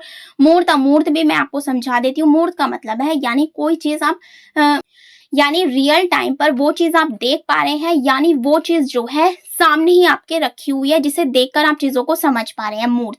और अमूर्त का मतलब होता है कोई एग्जाम्पल दे देना, यानी वो चीज आपके सामने रखी नहीं हुई है बट आपको उसका एग्जाम्पल दिया जा रहा है, दैट इज कॉल्ड अमूर्त। नेक्स्ट है स्थूल से सूक्ष्म की ओर। नेक्स्ट है सामान्य से विशिष्ट की ओर। आई होप आपको शिक्षण सूत्र क्लियर हुए हैं। नेक्स्ट विधि देखते हैं। नेक्स्ट है आपकी निगमन विधि। इसे आपको बस इतना सा समझना है, जो आपकी आगमन विधि होती है उसकी जस्ट अपोजिट होती है निगमन विधि। प्रतिपादक भी सेम है, अरस्तु वो था उदाहरण से नियम की ओर, ये है नियम से उदाहरण की ओर। वो छोटे बच्चों के लिए ज्यादा इंपॉर्टेंट हो जाती है, ये 6 to 8 के बच्चों के लिए इंपॉर्टेंट हो जाती है। जैसा कि मैंने बताया ना आपको कि जो सेटेट का लेवल 2 होता है उसमें थोड़ा सा जो लेवल है वो हाई हो जाता है, तो उसी में ये क्वेश्चन देखने को आपको मिल सकता है। प्राइमरी की बात करूं तो उदाहरण से नियम देखने को मिलेगा, अगर अपर प्राइमरी की बात करूं तो नियम से उदाहरण की ओर देखने को मिलेगा। बस ये थोड़े से चेंजेस हो जाते हैं, इसके अलावा कुछ नहीं। नेक्स्ट है शिक्षक केंद्रित विधि है, क्योंकि नियम से उदाहरण की ओर चल रही है, क्योंकि शिक्षक ही नियम बताएगा तभी तो जाके कुछ हो सकेगा, तो ये क्या है, एक शिक्षक केंद्रित विधि है। नेक्स्ट की अगर मैं बात करूं, शिक्षक सभी नियमों को इसमें पढ़ा रहा होता है, तभी तो बच्चों को वो चीजें समझ में आएंगी। इसके भी कुछ शिक्षण सूत्र होते हैं, वो देख लेते हैं। जो आपने आगमन में पढ़े उसके जस्ट अपोजिट होते हैं। देखिए ये है अज्ञात से ज्ञात, अभी मैंने जो आपको आगमन में बताया था वो था ज्ञात से अज्ञात, बट जस्ट अपोजिट करना है आपको निगमन का, शिक्षण सूत्र का। क्लियर हो गया होगा आई होप। तो ये सारे मैंने लिख दिए, आप देख सकते हैं। आगे बढ़ते हैं। नेक्स्ट मेथड जो है आपका वो है अनुकरण मेथड, नकल करके सीखता है। अनुकरण के बारे में तो मैंने आपको काफी बार बता भी दिया है कि जो चीजें बच्चे नकल करके सीखता है, रिपीटेशन पे सीख रहा होता है पेरेंट्स के, जो हम अर्जन भी कर रहे होते हैं, दैट इज कॉल्ड अनुकरण विधि। नकल करना भी से कहते हैं, किसी का अनुकरण कर रहे हैं, पहले इसके अंदर शिक्षक बोलता है, बाद में बच्चा उसका अनुकरण कर रहा होता है, दैट इज कॉल्ड अनुकरण विधि। नेक्स्ट है व्याख्यान विधि। ये प्राचीन विधि भी मानी जाती है, क्योंकि इसके अंदर पहले क्या होता था, लेक्चर दे दिया जाता था, बस चीजें समझा दी जाती थी, इसके अलावा कोई मतलब नहीं होता था, तो इसलिए हम प्राचीन विधि भी कहते हैं। शिक्षक केंद्रित विधि है, क्योंकि शिक्षक इसके अंदर लेक्चर दे रहा होता है, स्टूडेंट का तो कोई रोल ही नहीं है, शिक्षक की भूमिका इसके अंदर प्रमुख होती है। जबकि हमारा एनसीएफ कह लो, आरटीई कह लो, या फिर एनईपी कह लो, सभी ने ये चीज बोली है कि जो बच्चा है वो सबसे ज्यादा जरूरी है, मतलब बच्चे को ध्यान में रखकर हमें चीजों को बढ़ाना है, तो शिक्षक का तो रोल ही नहीं है, तो ये एक नेगेटिव टैग वर्ड भी हो जाता है, तो इसलिए व्याख्यान विधि जो है ज्यादा उपयोगी नहीं मानी जाती है। क्लियर हुआ? आगे देखिए। नेक्स्ट विधि है आपकी भाषा संसर्ग विधि। इसमें क्या होता है कि व्याकरण की शिक्षण विधि मानी जाती है ये। व्याकरण की ये शिक्षण विधि मानी जाती है। रचनाओं के माध्यम से व्याकरण का इसके अंदर हमें क्या कराना होता है, ज्ञान कराना होता है। प्राथमिक कक्षाओं के लिए उपयोगी होती है। इस विधि के द्वारा छात्रों को अच्छे लेखन की पुस्तकों के माध्यम से व्याकरण का ज्ञान कराया जाता है। क्लियर हो गया। तो ये थी आपकी विधि भाषा संसर्ग विधि। नेक्स्ट देखिए, यहाँ पर आपके मेथड्स जो होते हैं हिंदी के वो मोस्टली कंप्लीट होते हैं। इन्हीं में से क्वेश्चन बन जाते हैं। ज्यादातर आगमन निगमन ज्यादा पूछी जाती है, तो इन मेथड्स को आप अच्छे से याद रख सकते हैं। अब बढ़ते हैं अपने नेक्स्ट टॉपिक पर। नेक्स्ट टॉपिक है आपका पाठ्य पुस्तक, यानी कि जो पाठ्य पुस्तक है वो कैसी होनी चाहिए। ये आप माइंड से भी कर सकते हैं कि रंगीन होनी चाहिए, बच्चों को अट्रैक्टिव करने वाली होनी चाहिए, ताकि बच्चों को उसके अंदर इंटरेस्ट आए, बच्चे ज्यादा अच्छे से उन चीजों को सीख सके। पहला देखिए मैंने लिखा है चित्रात्मक होनी चाहिए, मतलब उसके अंदर इमेजेस जरूर इंक्लूड होनी चाहिए ताकि बच्चा उसे देखकर भी चीजों को समझ सके। नेक्स्ट है स्वाभाविक भाषा होनी चाहिए। भाषा का जो लेवल है बहुत अच्छा एंड क्लीन होना चाहिए, क्लियर होना चाहिए, ताकि बच्चा उसे समझ सके। चित्रात्मक हो गया। भाषा शैली सरल, स्पष्ट और मौलिक होनी चाहिए, बिल्कुल क्लियरिटी से, बिल्कुल सिंपल तरीके से लिखा होना चाहिए। प्रामाणिक स्रोत होता है। मानसिक स्तर के अनुरूप होनी चाहिए। ये भी नहीं है बच्चा सेकंड क्लास में है और उसे जो बुक्स हैं वो दे दी 9th लेवल की, तो ऐसी चीज भी नहीं करनी है। मानसिक स्तर के अनुसार रखनी है। अगर सेकंड क्लास में तो सेकंड क्लास के अकॉर्डिंग रखी जाए चीजों को। नेक्स्ट है विभिन्न विधियों की सामग्री होनी चाहिए। नेक्स्ट है वास्तविक जीवन से जुड़ी हुई होनी चाहिए। ये तो सभी जने कहते हैं कि रियल लाइफ से कनेक्ट करके बच्चों को पढ़ाना है। नेक्स्ट है प्रमाणिक स्रोत होना चाहिए। उसके अंदर जो भी चीज उसके अंदर लिखी हुई है उसका प्रूफ भी होना चाहिए उसके अंदर इंक्लूड। तो ये क्या होती है हमारी पाठ्य पुस्तक की एक तरह से आप कह सकते हैं कि किस टाइप की होनी चाहिए, वो सारी चीजें इसके अंदर इंक्लूड की गई हैं। क्लियर हुआ। नेक्स्ट टॉपिक है आपका शिक्षण सहायक सामग्री, यानी कि teaching learning material. Favourite topic है और ये ऑल सब्जेक्ट्स के लिए आप समझ सकते हैं क्योंकि बहुत पूछा जाता है। इसे बोलते हैं टीएलएम, शॉर्ट फॉर्म इसकी टीएलएम हो जाएगी आपकी। बाकी इसे क्यों लाया जाता है पढ़ाई के बीच में, ताकि बच्चों की जो पढ़ाई है उसे इंटरेस्टिंग बनाया जा सके, इसीलिए हम इसे यूज करते हैं। ये 3 टाइप के होते हैं। कौन कौन से होते हैं? श्रव्य, जिसे हम सुन सकते हैं, दृश्य जिसे हम देख सकते हैं। श्रव्य दृश्य इसके अंदर दोनों चीजें कर सकते हैं। श्रव्य में हम क्या क्या चीजें यूज कर सकते हैं? जिसे केवल सुना जा सकता है, देखा नहीं जा सकता। सुनने का मतलब क्या यूज कर सकते हैं? रेडियो के माध्यम से बच्चों को पढ़ा सकते हैं, gramophone, tape recorder, linguaphone, disc recorder and भाषा प्रयोगशाला। ये कुछ इंपॉर्टेंट हो जाते हैं आपके एग्जाम के पर्पज से। नेक्स्ट अगर मैं बात करूं देखने की, सबसे मोस्ट इंपॉर्टेंट एग्जाम्पल तो श्यामपट्टी हो गया आपका, चित्र हो गए, रेखा चित्र जो आप चार्ट बनाकर ले जाते हैं, पत्र पत्रिकाएं होगी, स्लाइड्स होगी, ओवरहेड प्रोजेक्टर्स हो गए, तो इनका उपयोग हम देखने में कर सकते हैं। और बात करूं दोनों चीज की कि जिसके अंदर हम देख भी सकते हैं, सुन भी सकते हैं। सबसे पहला टेलीविजन, कंप्यूटर, सिनेमा, नाटक, इंटरनेट, वीएसआर एंड यूट्यूब। बहुत इंपॉर्टेंट है, तो दोनों चीजों को आपको याद रखना है। एग्जाम्पल्स पता होने चाहिए। एग्जाम्पल दे के पूछता है कौन सा श्रव्य है, कौन सा दृश्य है, कौन सा श्रव्य दृश्य है। क्लियर हो गया वाला टॉपिक। आगे बढ़िए। ये मैंने कुछ इमेजेस भी ऐड कर दी हैं इसके अंदर ताकि आपको और अच्छे से क्लियर रहे, किसमें देख सकते हैं, किसमें सुन सकते हैं, किसमें दोनों कर सकते हैं। क्लियर हो गया। अब बढ़ते अपने नेक्स्ट टॉपिक पे। Next topic is again important topic for language के लिए, स्टीफन क्रेशन। इससे बहुत क्वेश्चन पूछे जाते हैं तो याद होना चाहिए। स्टीफन क्रेशन भाषा विज्ञान के क्षेत्र में एक विशेषज्ञ हैं जो भाषा अधिग्रहण और विकास के सिद्धांतों में विशेषज्ञता रखते हैं। ये नहीं पूछा जाता है, पूछा क्या जाता है कि इन्होंने कौन सा सिद्धांत दिया था, तो इन्होंने दिया था द्वितीय भाषा अधिग्रहण का सिद्धांत, जिसे हम बोलते हैं SLA, जिसे हम इंग्लिश में बोलते हैं सेकेंड लैंग्वेज एक्विजिशन। क्लियर हो गया। बस छोटी सी चीज आपको क्या रखनी है, इन्होंने क्या दिया, द्वितीय भाषा अधिग्रहण का इन्होंने सिद्धांत दिया। क्लियर हुआ। इन्होंने इसके अंदर 5 प्रकार की परिकल्पनाएं दी हैं, उन्हें देखते हैं। पहला है आपका भाषा अर्जन अधिगम परिकल्पना, यानी कि एक्विजिशन लर्निंग हाइपोथेसिस। क्रेशन के अनुसार द्वितीय भाषा के विकास में 2 मार्ग होते हैं। पहला होता है उसका अर्जन, सेकेंड इज अधिगम। अर्जन का मतलब मैंने अभी आपको ऊपर समझाया ही था कि जो हम अपने घर से अर्जित करते हैं, यानी कि जो हम घर से अर्जित करते हैं, जो हमारी मातृभाषा होती है, परिवार, आस पड़ोस, मतलब उसके अंदर हमें किसी भी तरीके की ग्रामर का यूज नहीं करना होता। ऐसी जो लैंग्वेज होती है दैट इज कॉल्ड अर्जन। सेकेंड अगर मैं बात करूं, सेकेंड हो गया आपका अधिगम, यानी कि जो हम सीखते हैं। कैसे सीखते हैं? विद्यालय के माध्यम से, आजकल तो यूट्यूब पर भी चलने लग गया है, या अदर आप कहीं से भी कुछ भी सीख रहे हैं, दैट इज कॉल्ड अधिगम। तो 2 प्रकार की किसने बताई? आपके स्टीफन क्रेशन ने बताई है। तो ये हो गया आपका फर्स्ट पार्ट। आगे देखिए। नेक्स्ट पॉइंट की अगर मैं बात करूं वो है आपका भाषा निरीक्षण परिकल्पना, यानी कि मॉनिटर हाइपोथेसिस। इसमें क्या होता है कि भाषा को जब हम चेतनावस्था में सीखते हैं तब वह हमेशा निरीक्षक यानी कि मॉनिटर या संपादक के रूप में उपलब्ध रहती है। नेक्स्ट पॉइंट की अगर मैं बात करूं, नेक्स्ट पॉइंट की अगर मैं बात करूं वो है आपका प्राकृतिक क्रम परिकल्पना यानी कि नेचर ऑर्डर हाइपोथेसिस। यह सुझाव देता है कि बच्चे अपनी पहली भाषा एक पूर्वानुमानित क्रम में सीखते हैं, मतलब स्टार्टिंग से जो है उनकी जो चीजें हैं वो क्रम में सीखी जाती है। नेक्स्ट है भाषाई निवेश परिकल्पना, जो कि बहुत पूछा जाता है, जिसे हम बोलते हैं इनपुट हाइपोथेसिस। बोधगम्य, इसके अंदर हम निवेश करते हैं। यह पांचों संकल्पनाओं में सबसे ज्यादा महत्वपूर्ण है। इसे I+1 संकल्पना भी कहते हैं। दिस इज मोस्ट इंपोर्टेंट, ये बहुत बार पूछी गई है, याद रखनी है। इसके अलावा इसे कंप्रेहेंसिबल इनपुट भी कहते हैं। यह सिर्फ अर्जन से संबंधित होती है, मतलब इसे जो है हम अर्जित कर रहे होते हैं। 1+1 सामग्री का स्तर शिक्षार्थियों की क्षमता के वर्तमान स्तर से कुछ ऊपर के स्तर का होना चाहिए। क्लियर हो गया? आगे देखिए, नेक्स्ट जो आपका लास्ट पॉइंट है, इसके अंदर 5 पॉइंट्स थे, 4 हो गए हैं, 5वां देखते हैं। भावात्मक निष्पादन परिकल्पना यानी कि अफेक्टिव फिल्टर हाइपोथेसिस। यह आंतरिक भावनाओं और संवेगों से संबंधित होता है। जो हमारे इनपुट यानी जो हमारे इंटरनल इमोशंस होते हैं उनसे क्या होता है, ये संबंधित होता है। द्वितीय भाषा के बोलने पर सकारात्मक समर्थन व प्रोत्साहन दिया जाए तो बच्चा दूसरी भाषा को भी आसानी से सीख जाता है। ये चीज हमें ये बताती है। स्टेफन किशन ने क्या दिया, SLA का सिद्धांत दिया और उन्होंने इसमें 5 हाइपोथेसिस के बारे में बताया है। मैंने आपको सारे पढ़ा दिए हैं, जिसमें से 4th वाला बहुत ज्यादा इंपॉर्टेंट है। आई होप आपको ये सारी चीजें क्लियर हो गई हैं। अब बढ़ते अपने नेक्स्ट टॉपिक पे। Next again most important topic, Chomsky का भाषा सिद्धांत, बहुत इंपॉर्टेंट है। इन्होंने क्या दिया, भाषा विकास का, इन्हें जनक भी माना जाता है। भाषा विकास का उन्होंने सिद्धांत दिया।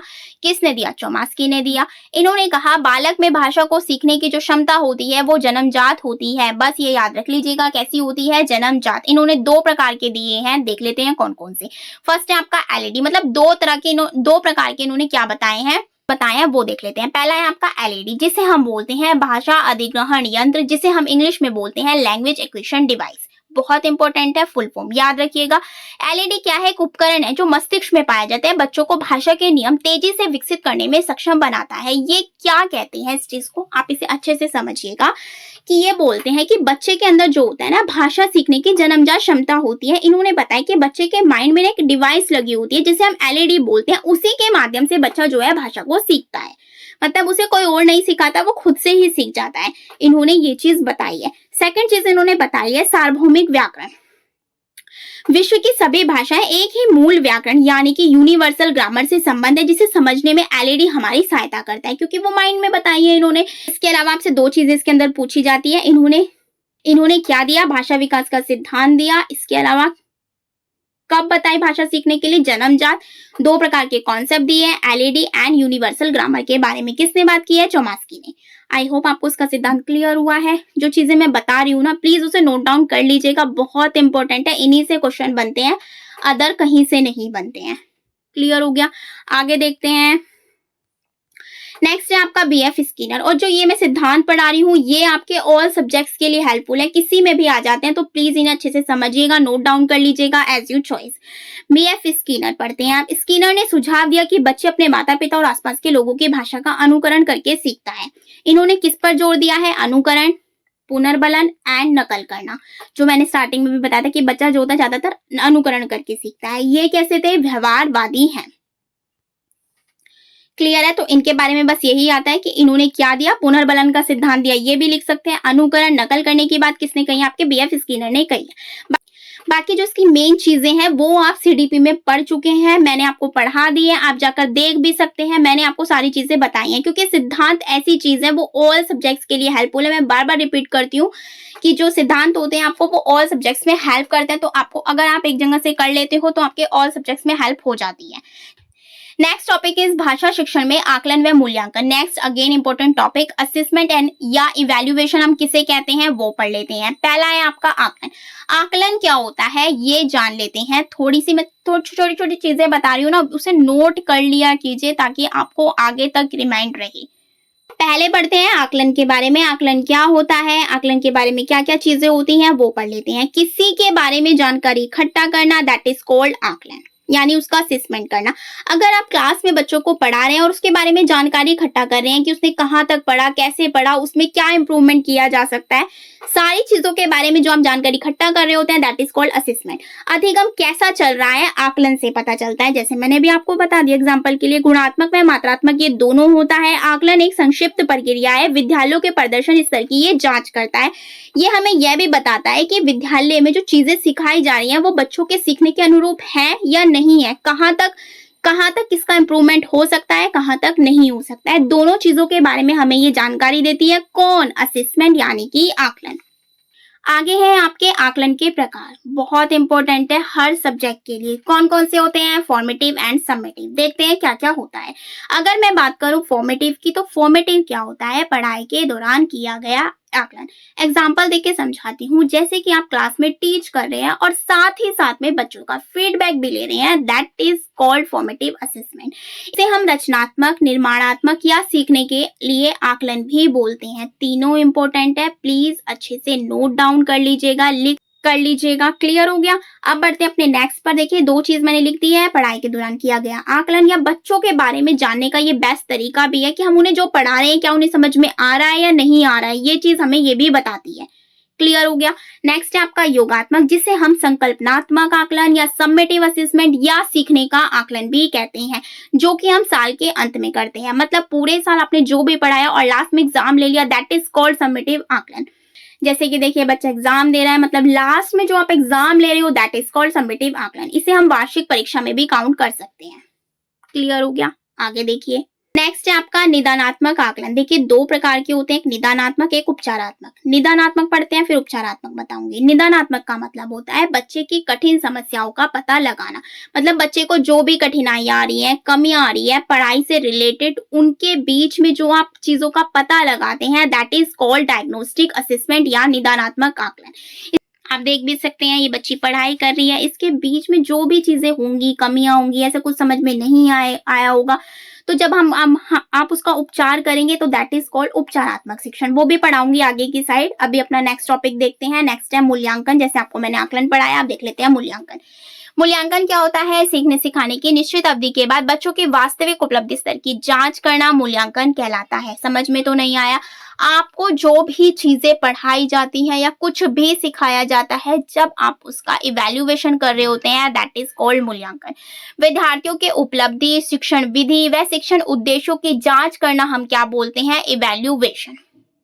इसके कुछ पॉइंट्स होते हैं वो देख लेते हैं। पहला है आपका, यह निरंतर चलने वाली प्रक्रिया है। मतलब कुल मिला के हमें ये चीज बताती है कि बच्चों ने कितना सीखा है।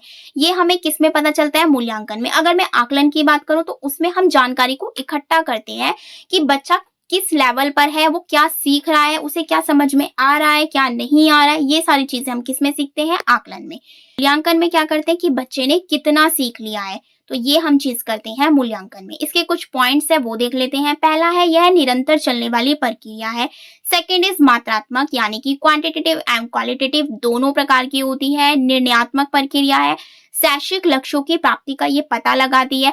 मूल्यांकन एक व्यापक प्रक्रिया है जो चलता ही रहता है। व्यापक मतलब बड़ी चीज है अकॉर्डिंग टू असेसमेंट।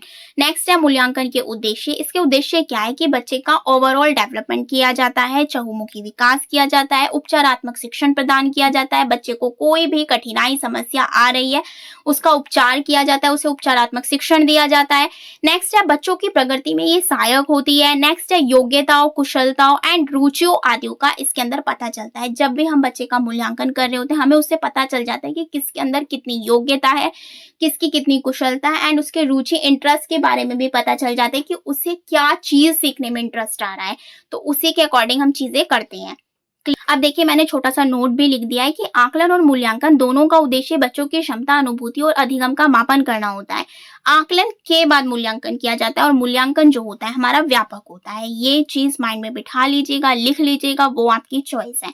क्लियर हो गया? आगे देखिए, नेक्स्ट टॉपिक है आपका सैपे-वार्ग परिकल्पना। बहुत इंपॉर्टेंट है, बहुत बार पूछा गया है। ये क्या है? भाषा सापेक्षतावाद की परिकल्पना के अनुसार किसी भाषा की संरचना उस भाषा के बोलने वालों की विश्व दृष्टि को प्रभावित करती है या निर्धारित करती है।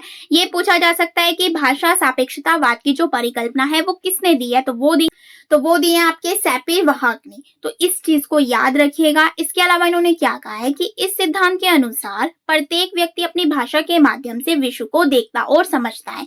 जैसी उसकी लैंग्वेज होती है उसी के अकॉर्डिंग वो क्या समझता है? विश्व को देखता और समझता है। हो गया? आगे देखिए। नेक्स्ट है आपका अधिभाषिक अक्षमता। ये क्या होता है? भाषा के बारे में चिंतन करने और बात करने की जो योग्यता होती है उसे हम बोलते हैं अधिभाषिक अक्षमता। नेक्स्ट है आपका ध्वन्यात्मक जागरूकता। व्यक्तिगत स्वरों को चुनने और उनमें हेर फेर करने की जो क्षमता होती है उसे हम बोलते हैं ध्वन्यात्मक जागरूकता। नेक्स्ट है आपका ऋणात्मक द्विभाषावाद। ये क्या होता है कि व्यक्ति की जो मूल भाषा होती है उसमें धीरे धीरे बदलाव या उपयोग में कमी हो जाती है। जैसा कि मैंने आपको स्टार्टिंग में भी बताया था, जैसे आपकी लैंग्वेज जो है हिंदी है और आप कहीं पर चले गए, वहां की लैंग्वेज इंग्लिश है, तो धीरे धीरे जो आपकी पहली वाली लैंग्वेज है उसमें वो मतलब आपकी खत्म होती चली जाएगी। जो आपकी न्यू वाली है वो स्टार्ट, मतलब आप उसे अपनी डेली लाइफ के यूज में इस्तेमाल करने लगेंगे। तो इसे हम बोलते हैं ऋणात्मक द्विभाषावाद। क्लियर हो गया? आगे देखिए। नेक्स्ट है आपका प्याजे और वाइगोत्स्की। देखिए ये तो इतना फेवरेट है सीटेट का कि ऑल सब्जेक्ट्स के लिए हेल्पफुल है। प्याजे देख लेते हैं, वाइगोत्स्की देख लेते हैं। प्याजे की अगर मैं बात करूं तो ये कहाँ के हैं? ये स्विट्जरलैंड के हैं। वाइगोत्स्की कहाँ के हैं? रूस के हैं। प्याजे ने क्या कहा है कि विचार जो है भाषा से पहले आता है, जबकि भाषा जो होती है वो विचार के बाद आती है। मतलब पहले विचार आते हैं, बाद में भाषा आती है। ये बात कही है प्याजे ने। जबकि वाइगोत्स्की ने इसका उल्टा कहा है कि भाषा विचार से पहले आती है। प्याजे ने कहा है कि अहम केंद्रित वाक मतलब वो स्वयं से वार्तालाप करके बच्चा सीख रहा होता है। वाइगोत्स्की ने क्या कहा है कि बच्चा अपने परिवेश से अंतःक्रिया करके सीख रहा होता है, इंटरैक्ट कर रहा होता है, वहां के जो परिवार है, समाज है, उनसे वार्तालाप करके चीजों को सीख रहा होता है। जबकि प्याजे कहते हैं खुद से बात करके, अहम केंद्रित की बात करते हैं। कौन? प्याजे। क्लियर हुआ? आगे देखिए। तो यहाँ प्याजे महोदय को देख सकते हैं। इसके अलावा वाइगोत्स्की ने भाषा के कुछ प्रकार बताए हैं जिससे क्वेश्चंस बनता ही बनता है, ज्यादातर इसी से बनता है। तो पहला उन्होंने बताया है सामाजिक वाक, जिसे हम बोलते हैं सोशल स्पीच। 0 से 3 वर्ष के बीच में होती है ये। इसके बाद है निजी वाक। इसके बाद है निजी वाक 3 to 6 ईयर्स तक होती है ये। मौन आंतरिक वाक 6 वर्ष के बाद होती है ये। तो तीन प्रकार की भाषा के प्रकार बताए हैं उन्होंने। किसने बताए हैं? वाइगोत्स्की ने। इसी से क्वेश्चन पूछा जाता है। क्लियर हो गया? आगे देखिए। ये आपके वाइगोत्स्की महोदय हैं। पिक्चर्स मैंने लगा दी हैं ताकि आपको चीजें क्लियर रहे। Next topic is cord matrix. क्या होता है? पढ़ लेते हैं। जहां एक ही बात हो और उसे अलग अलग तरीके से बोला जाए, that is called cord matrix. Clear होगा? अब एग्जांपल से बताती हूँ अगर समझ में नहीं आया है। जैसे कोई बोलता है वह मर गया, मतलब थोड़ा ऑकवर्ड लगेगा, वह मर गया, ऐसे तो नहीं बोलना चाहिए। उनका देहांत हो गया, ये थोड़ा अच्छा सेंस हो रहा है। मतलब तरीके अलग अलग हैं, कोई अच्छा सेंस निकल जाता है, कोई बुरा सेंस निकल जाता है। वह भगवान के पास चले गए, उनका स्वर्गवास हो गया। तो बहुत सारे लैंग्वेजेस होती हैं कि हम जिन्हें अलग अलग टाइप से बोल सकते हैं, जिसे हम बोलते हैं कॉर्ड मैट्रिक्स। क्लियर हुआ? आगे देखिए। नेक्स्ट टॉपिक है आपकी भाषा की विशेषताएं। भाषा की विशेषताओं में क्या क्या चीजें हो जाती हैं? जैसे सभ्यता एवं संस्कृति की वाहक। जो भी हम अपने घर, परिवार, समाज से सीख रहे होते हैं, इसका जो है हमारे जीवन पर बहुत अधिक प्रभाव पड़ता है। तो नेक्स्ट है आपका सांकेतिक, साइन लैंग्वेज। व्यवस्थित होनी चाहिए, स्वच्छंद होनी चाहिए, शिक्षा का माध्यम होना चाहिए, सामाजिक होनी चाहिए, परिवर्तनशील होनी चाहिए। भाषा में चेंजेबल होना भी बहुत ज्यादा जरूरी है। ये तो नहीं है कि आप एक ही लैंग्वेज को बस पकड़ के बैठे हैं, दूसरी आपको सीखनी नहीं है, ऐसा तो नहीं होता है। तो चेंजेबल बहुत ज्यादा जरूरी होता है भाषा में। क्लियर हुआ? आगे देखिए। नोट में मैंने लिखा है कि भाषा हमारे परिवेश में बिखरी मिलती है। परिचित प्रवेश हो या प्रिंट समृद्ध प्रवेश हो, उसमें भाषा बिखरी हुई मिलती है। क्योंकि भाषा की कोई ये तो नहीं है कि पर्टिकुलर एक ही लैंग्वेज है, बहुत सारी लैंग्वेज होती हैं। हिंदी, इंग्लिश, तमिल, तेलुगु, कन्नड़, उड़ीसी, मतलब बहुत सारी लैंग्वेजेस। सबकी अपनी अपनी जो भाषा होती है वो अपने परिवेश में बिखरी हुई होती है। क्लियर हुआ? आगे देखिए। नेक्स्ट है आपका लेखन के प्रकार यानी टाइप्स ऑफ राइटिंग। देख लेते हैं कौन कौन से होते हैं। पहला है आपका वर्णनात्मक लेखन, जिसे हम बोलते हैं डिस्क्रिप्टिव राइटिंग। इसमें विशिष्ट विवरणों के माध्यम से विचारों, लोगों, स्थानों, अनुभवों आदि का चित्रण किया जाता है। जैसे एग्जाम्पल से समझिए। छात्रों को अपने पसंदीदा स्थान का वर्णन करने के लिए कहना, ये सबसे बेस्ट तरीका होता है कि कोई भी बच्चा मतलब किसी चीज को अपने वर्णों में एक्सप्लेन करे, तो ये बहुत अच्छा तरीका भी माना जाता है। जैसे हम उन कह सकते हैं अपने घर के बारे में एक्सप्लेन कीजिए, अगर स्कूल के आसपास कोई पार्क है उसके बारे में एक्सप्लेन कीजिए कि उसके अंदर क्या क्या है, क्या क्या एक्टिविटी, क्या क्या चीजें हैं, सारी चीजों को वर्णनात्मक लेखन के रूप में लिखिए। स्कूल हो गया, पार्क हो सकता है स्कूल में, या आसपास घर के कोई पार्क हो सकता है, उसके बारे में वर्णन करिए। उनका कमरा हो सकता है कि आपके कमरे में क्या क्या चीजें हैं उसके बारे में एक्सप्लेन कीजिए। तो इसमें जो है ना बच्चे इंटरेस्ट भी लेते हैं, तो ये एक बहुत अच्छी चीज भी मानी जाती है, क्योंकि इसमें बच्चे खुद को मतलब खुद जो ऑब्जर्व कर रहे हैं वो चीजों को वो लिख रहे होते हैं, तो ये बहुत अच्छा तरीका है। नेक्स्ट है तर्कमूलक लेखन, आर्ग्यूमेंटेटिव राइटिंग। इसमें किसी विषय पर स्थापित तर्क के साथ मत व्यक्त किया जाता है तथ्यों और साक्ष्यों का उपयोग करते हुए। एग्जाम्पल से समझते हैं कि छात्रों को वर्तमान मुद्दों पर बहस करने के लिए कहें। पर्यावरण संरक्षण, मतलब दो लोगों के बीच में जब कुछ बहस हो रही हो, आर्ग्यूमेंट हो रहे हो, तो दैट इज कॉल्ड तर्कमूलक लेखन। क्लियर हुआ? इसको हम लिख के एक्सप्लेन कर रहे हैं। नेक्स्ट है आपका वृतांतात्मक लेखन यानी कि नैरेटिव राइटिंग। इसमें क्या होता है, कहानी व घटनाओं को क्रमिक वर्णन होता है। छात्रों से कहानी लिखने के लिए कहना, जैसे कि हमने कोई स्टोरी उन्हें सुना दी, उसको अपने शब्दों में लिखना, that is called narrative writing. Clear है? आगे देखिए।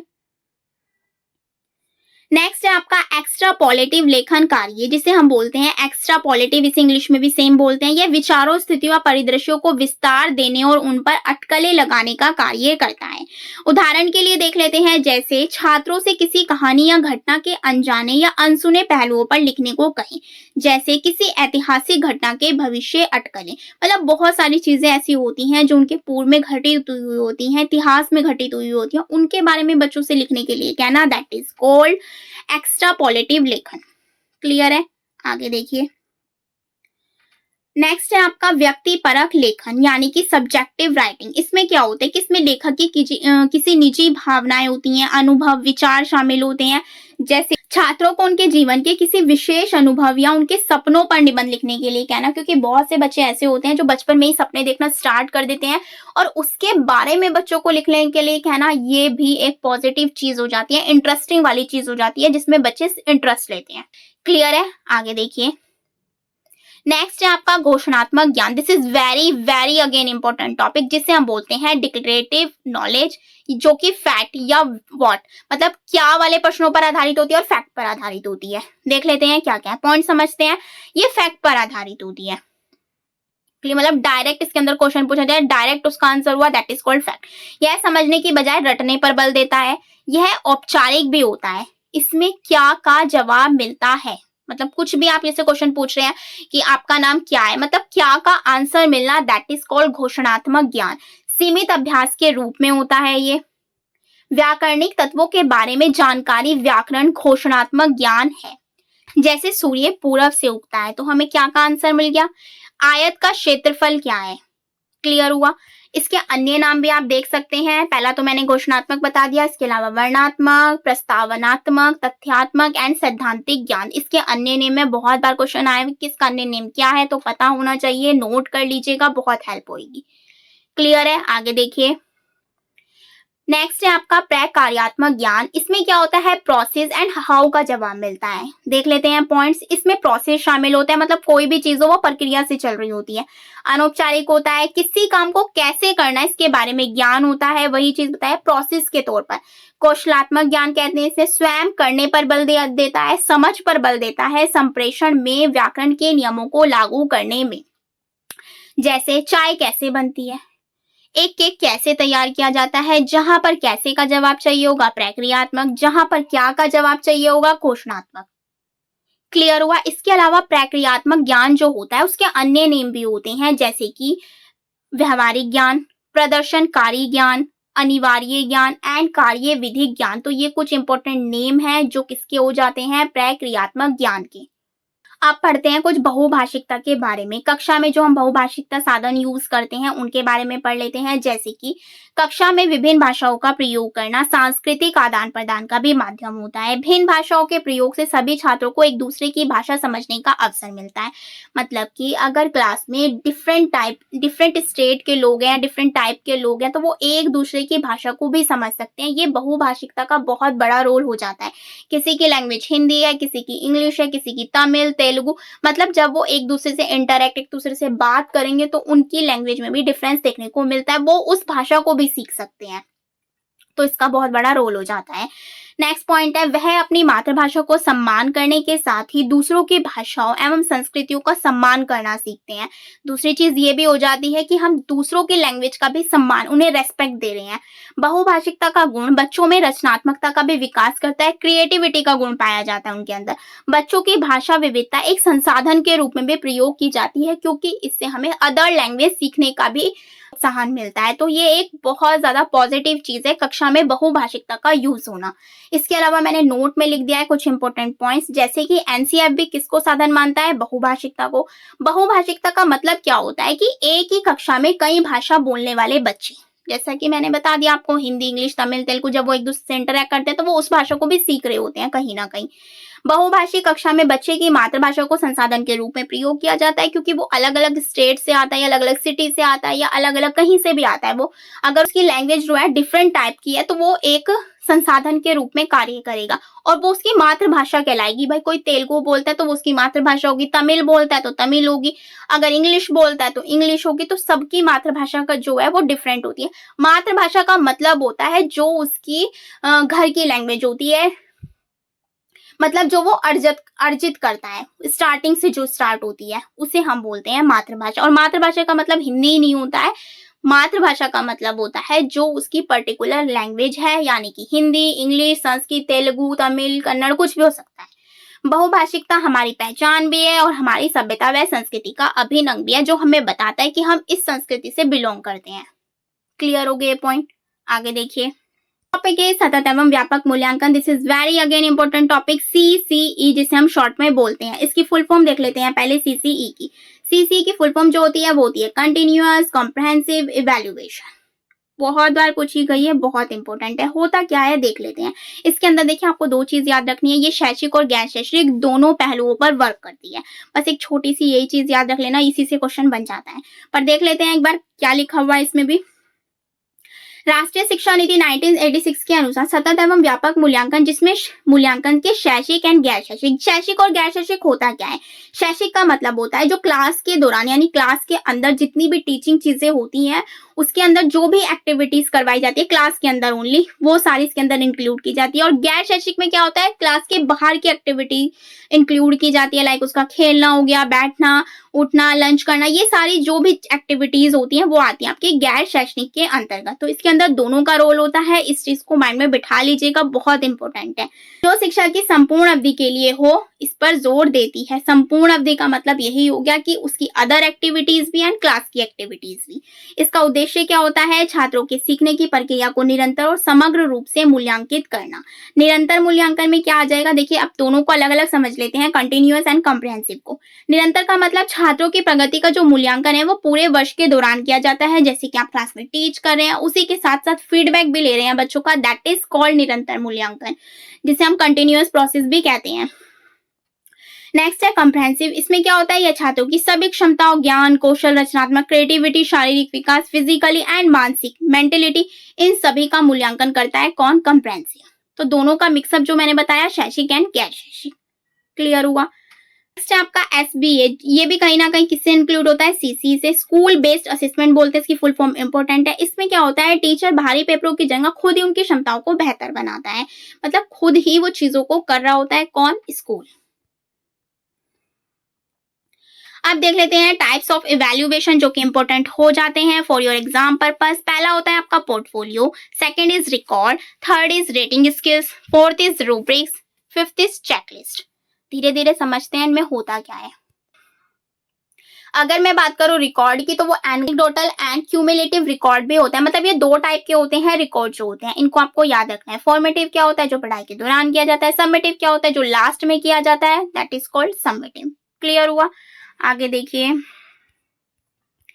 अब जितने भी मैंने आपको टाइप्स ऑफ इवैल्यूएशन बताए उनके बारे में एक एक करके पढ़ते हैं। सबसे पहला था आपका पोर्टफोलियो। इसके अंदर होता क्या है वो समझ लेते हैं, बहुत इंपॉर्टेंट है, प्लीज नोट डाउन कर लीजिएगा। पोर्टफोलियो एक प्रकार की फाइल होती है जिसमें किसी बच्चे के एक निश्चित अवधि में किए गए कामों का संग्रह होता है। पोर्टफोलियो से बच्चे की महत्वपूर्ण जानकारी मिलती है। इसमें बच्चों की उपलब्धि, प्रगति और कमियों को रखा जाता है। मतलब पूरे साल में वो जो भी एक्टिविटीज कर रहे होते हैं, अगर उन्होंने कोई प्राइज प्राप्त किया है या उन्होंने कुछ भी गलत काम किया, वो सारी एक्टिविटीज को हम किस में रखते हैं? पोर्टफोलियो में। पोर्टफोलियो में शैक्षिक एवं गैर शैक्षिक एवं सह शैक्षिक, इसे हम गैर शैक्षिक भी बोलते हैं, दोनों पक्ष के दस्तावेज रखे जाते हैं, जो कि मैंने आपको बता दिया। चाहे उसकी क्लास की एक्टिविटीज हो, चाहे उसकी अदर एक्टिविटीज हो, इन दोनों का कॉम्बिनेशन किस में रखा जाता है? पोर्टफोलियो में। इसका उद्देश्य क्या होता है? बच्चों को फायदा क्या है, उद्देश्य क्या है कि बच्चों का जो मूल्यांकन है वो आसानी से हो जाता है। जब हम उसकी दोनों एक्टिविटीज को इंक्लूड कर लेंगे तो उसका जो मूल्यांकन है वो इजीली हो जाएगा। तो इसका किसका उद्देश्य है? पोर्टफोलियो का। नेक्स्ट है आपका रिकॉर्ड। रिकॉर्ड मैंने आपको बताया दो टाइप का होता है, anecdotal record and cumulative record, जिसे हम संचय रिकॉर्ड बोलते हैं, एंड एनेक्डोटल को बोलते हैं उपाख्यानात्मक रिकॉर्ड। देख लेते हैं ये क्या क्या होते हैं। एनेक्डोटल रिकॉर्ड की बात करूं, इसके अंदर 3 चीजें देखने को मिलती हैं, बिहेवियर, स्किल एंड एटीट्यूड। एक छोटी घटना या गतिविधि का विवरण है, यानी डेली रोज की जो गतिविधि होती है बच्चे की, वो चीज इसके अंदर इंक्लूड की जाती है। किसी खास घटना, हरकत या किसी दिन की गतिविधि को लिखा जाता है। बिहेवियर भी हो सकता है, स्कूल स्किल्स भी हो सकती है, उसका एटीट्यूड भी हो सकता है। इसके अलावा मैं बात करूं क्यूमुलेटिव रिकॉर्ड की, इसमें क्या होता है? पूरे साल भर की गतिविधि का रिकॉर्ड रखा जाता है। उसमें था एक दिन का उपाख्यानात्मक में, लेकिन संचय में है पूरे साल की। इसमें तुम्हारी सारी गतिविधि, परीक्षाएं, खेलों, जो कुछ भी तुमने सीखा है वो सब जमा करके रखा जाता है, यानी कि तुम्हारी मेहनत होगी, सफलता होगी। इसके अंदर जो आते हैं हमारे 3 चीजें आती है, academic, attendance and achievements. Clear हो गया? जो एनेक्डोटल है उसमें एक दिन का रिकॉर्ड रखा जाता है, जो भी तुमने एक्टिविटीज की है पूरे दिन में सब कुछ इंक्लूड की जाती है। और संचय वाले में क्या था कि पूरे साल भर में जो भी चीजें की है तुम्हारी, चाहे वो एकेडमिक हो गई यानी आपके मार्क्स हो गए, अटेंडेंस हो गया, अचीवमेंट्स हो गए। आई होप दोनों क्लियर हो गए हैं। अब आगे बढ़ते हैं।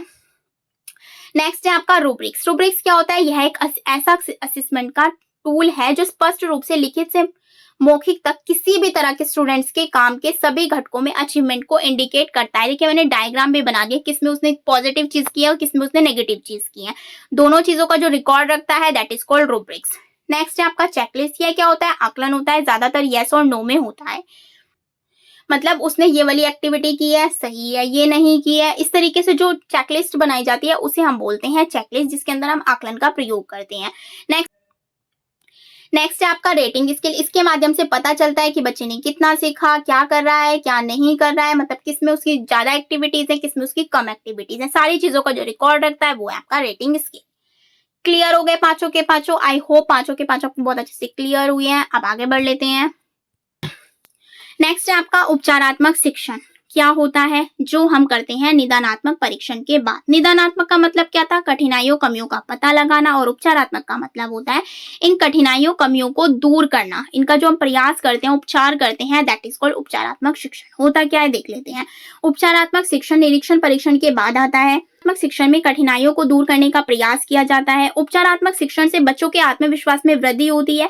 छात्र द्वारा की जाने वाली त्रुटियों में सुधार के साथ साथ भविष्य में होने वाली त्रुटियों से भी बचा जाता है।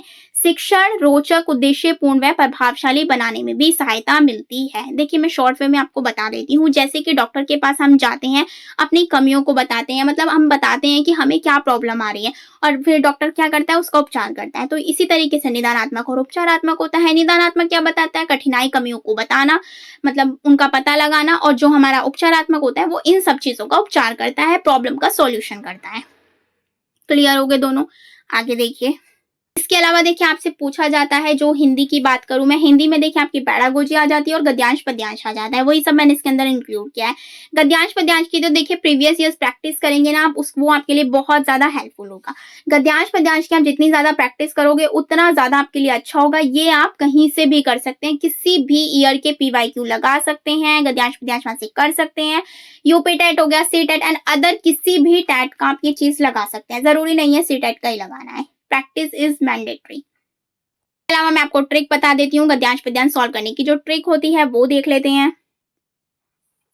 कैसे सॉल्व करना है, आपके पास एक पैसेज आ गया, आपको सबसे पहले क्या करना है, सीधा प्रश्नों पर आना है, पैसेज को नहीं पढ़ना है क्योंकि ये टाइम सेविंग वाली बात भी हो जाती है। प्रश्नों का हल मिलने पर उनको अंडरलाइन कर लेना है। स्टेप 3 में क्या करना है, पहले प्रश्न का हल जो है पैराग्राफ पहले या दूसरे में आपको इजीली मिल जाता है। एंड अगर शीर्षक की मैं बात करूं तो शीर्षक वाला प्रश्न का हल जो है आपको अंत में मिल जाएगा, मतलब अंत या स्टार्टिंग में एक ही पॉइंट में होगा वो, क्योंकि जो शीर्षक का है वो हम कैसे पता कर सकते हैं, गद्यांश की पहली व दूसरी एवं अंतिम 2 लाइनों को ध्यानपूर्वक हम पढ़ेंगे। ये देखते हैं कि किस शब्द की पुनरावृत्ति बार बार हुई है। प्राय शीर्षक जो होता है 2 या 3 शब्द का होता है, वाक्य में नहीं होता है। इस चीज को माइंड में बिठा लीजिएगा। जो शीर्षक होता है वो 1 या 2 वर्ड का होता है, पूरा वाक्य नहीं होता है। वो आपको ऑप्शन से भी क्लियर हो जाता है। क्लियर हो गया? तो यहाँ पर मैंने आपका हिंदी का कंप्लीट सिलेबस कवर कर दिया है, क्योंकि क्या आता है, पैडागोजी एंड गद्यांश पद्यांश, यानी 30 मार्क्स का आपका यहाँ से कवर हो चुका है। इसके अलावा देखिए सबसे ज्यादा जो मेन रोल है पैडागोजी का, negative and positive tag word, जिसे आप कीवर्ड्स भी कह सकते हैं, वो भी देख लेते हैं। क्योंकि कीवर्ड से यानी पॉजिटिव नेगेटिव टैग वर्ड से क्या होता है, आपके जो क्वेश्चंस है बहुत कम टाइम लगता है इन्हें सॉल्व करने में। अगर देखिए आपको कहीं भी मिलता है सर्वांगीण विकास, यानी बच्चे के सर्वांगीण विकास की बात की गई है, that is called positive tag word, तो ये पॉजिटिव टैग वर्ड में आ जाता है अगर क्वेश्चन पॉजिटिव वे में पूछा है। इसके अलावा देखिए भाषा प्रयोग के अवसर देने चाहिए बच्चों को, मातृभाषा में शिक्षा देनी चाहिए, पढ़ना अर्थ समझकर, मतलब जो भी बच्चे पढ़ रहे हैं उनका अर्थ समझकर पढ़े, तो ये बहुत ज्यादा अच्छा है। इसके अलावा भाषा अर्जन, सहज स्वाभाविक विद्यालय, पूर्व भाषा का ज्ञान, आकलन जो है, पोर्टफोलियो, भाषा विविधता संसाधन, ऐसे ऐसे वर्ड्स, जो ये वर्ड्स मैंने जितने भी लिखे हैं ना, ये आपको अगर दिख जाते हैं आपके क्वेश्चन के आंसर्स में, तो इट मीन्स कि वो पॉजिटिव टैग वर्ड है, तो इट मीन्स वो राइट आंसर है।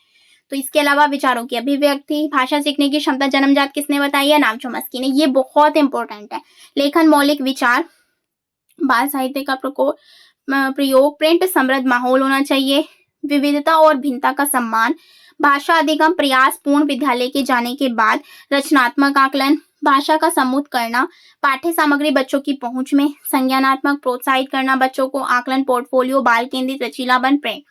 तो ये कुछ ऐसे पॉजिटिव टैग वर्ड हैं जो आप देखते ही टिक कर सकते हो। इसके अलावा नेगेटिव टैग वर्ड देख लेते हैं। पहला है आपका स्मरण याद करना, बहुत ज्यादा गलत टैग वर्ड है ये, इसे रोंग कर देना बिल्कुल ही। अत्यधिक अभ्यास बच्चों से नहीं करवाना है, अत्यधिक बल भी नहीं देना है, लगातार परीक्षा बहुत ज्यादा गलत है, कठोरता नहीं होनी चाहिए, व्याकरण स्टार्टिंग से ही नहीं पढ़ाया जाना चाहिए, त्रुटियां स्मरण करना, मानक भाषा पर बल देना अस्वीकार, व्याकरण नियम या लिखित परीक्षाएं कंठस्थ करना, अत्यधिक अभ्यास, मानकीकृत भाषा, पाठ्य पुस्तक पर बल, केवल सिर्फ निष्क्रिय, ये सारे आपके क्या हो जाते हैं, नेगेटिव टैग वर्ड। क्लियर हो गया? तो यहाँ पर मैंने आपका सब कुछ क्लियर कर दिया। पैडागोजी आपकी हो चुकी है जो कि 15 मार्क्स की आती है। कॉन्टेक्स्ट आपका मैंने कवर करवा दिया है जो कि 15 मार्क्स का आता है। इसी के अंदर आपको 2-3 पोर्शन ग्रामर के भी देखने को मिल जाते हैं, लाइक समास हो गया, आपका संधि हो गई, उनको भी मैं एक वीडियो में कवर कर दूंगी, तो इसके लिए भी आपको टेंशन लेने की नीड नहीं है। इसके अलावा पॉजिटिव नेगेटिव टैग वर्ड भी आते हैं आपके, जिसकी सहायता से आप क्वेश्चंस को कम समय में सॉल्व कर सकते हैं। तो मैंने तीनों को आपको इस एक कंप्लीट वीडियो में कवर करवा दिया है। आई होप आपके लिए वीडियो बहुत ज्यादा हेल्पफुल रही हो, और अगर आप इसके पीडीएफ बाय करना चाहते हैं तो आप मेरी वेबसाइट पर विजिट कर सकते हैं। वेबसाइट का लिंक मैं नीचे डिस्क्रिप्शन में दे दूंगी, और मैंने अभी सारे सब्जेक्ट्स पर ऑफ भी करा हुआ है, तो आप जाकर चेकआउट कर सकते हैं। मैं आपको दिखा देती हूँ आपको कैसे कैसे बाय करना है। मैं आपको डिस्क्रिप्शन में लिंक दे दूंगी वेबसाइट का, आपको डायरेक्ट उस पर क्लिक करना है, आप डायरेक्ट इस पेज पर पहुंच जाए। इस तरीके से आपको इंटरफेस शो होगा, आपको नीचे स्क्रॉल करना है। जैसे ही आप नीचे स्क्रॉल करोगे तो यहाँ पर ऑलमोस्ट आपको सी टेट के ऑल सब्जेक्ट्स देखने को मिल जाते हैं। आज मैंने आपको हिंदी पढ़ाई, तो मैं आपको हिंदी का दिखा देती हूँ, हिंदी का आपको कैसे बाय करना है। तो हिंदी पर क्लिक करेंगे, ये आपको हिंदी का शो हो रहा होगा, इस पर आपको क्लिक करेंगे। हिंदी के आपको 2 दिखाई देंगे इसमें, हिंदी पैडागोजी का एंड हिंदी ग्रामर का।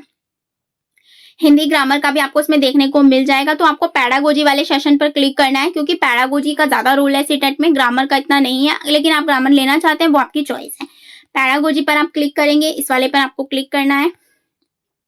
जो भी सब्जेक्ट आपको बाय करना है ऐड टू कार्ट कर दीजिएगा, इजीली आप वहां से पेमेंट कर सकते हैं। जो भी डिटेल आपसे मांगी जाएगी वो आप दे दीजिएगा, उसमें वो आपको फिल करनी है और इजीली चीजें हो जाएंगी। तो ये था आपका हिंदी पैडागोजी का जो भी मैंने आज आपको पढ़ाया। देखिए पीडीएफ बाय करना बिल्कुल मैंडेटरी नहीं है, मैं बिल्कुल नहीं कहूँगी, क्योंकि मैंने वो सारी चीज़ें आपको पढ़ा दी हैं जो इस पीडीएफ में आपको मिलने वाली है। लेकिन कुछ ऐसे होते हैं जो हाउसवाइफ होती हैं, कुछ जॉब करते हैं, वो नोट्स प्रिपेयर नहीं कर सकते हैं, तो वो ईज़िली इन चीज़ों को बाय कर सकते हैं और प्रिंट आउट निकलवा कर पढ़ सकते हैं। ये सबसे अच्छा मैंने ये कर दिया है कि आप इसका ईज़िली प्रिंट आउट निकलवा सकते हैं, वो भी क्लियरिटी से मिलेगा, आपको कोई प्रॉब्लम नहीं आएगी। क्लियर हुआ? तो इस तरीके से आप ये बाय कर सकते हैं। आई होप मैंने सारी चीज़ें आपको क्लियर कर दी है। फिर भी अगर आपका कोई डाउट रहता है तो आप मुझे कमेंट कर सकते हैं। If you like this video so don't forget like, share and subscribe. Thank you so much for watching this video.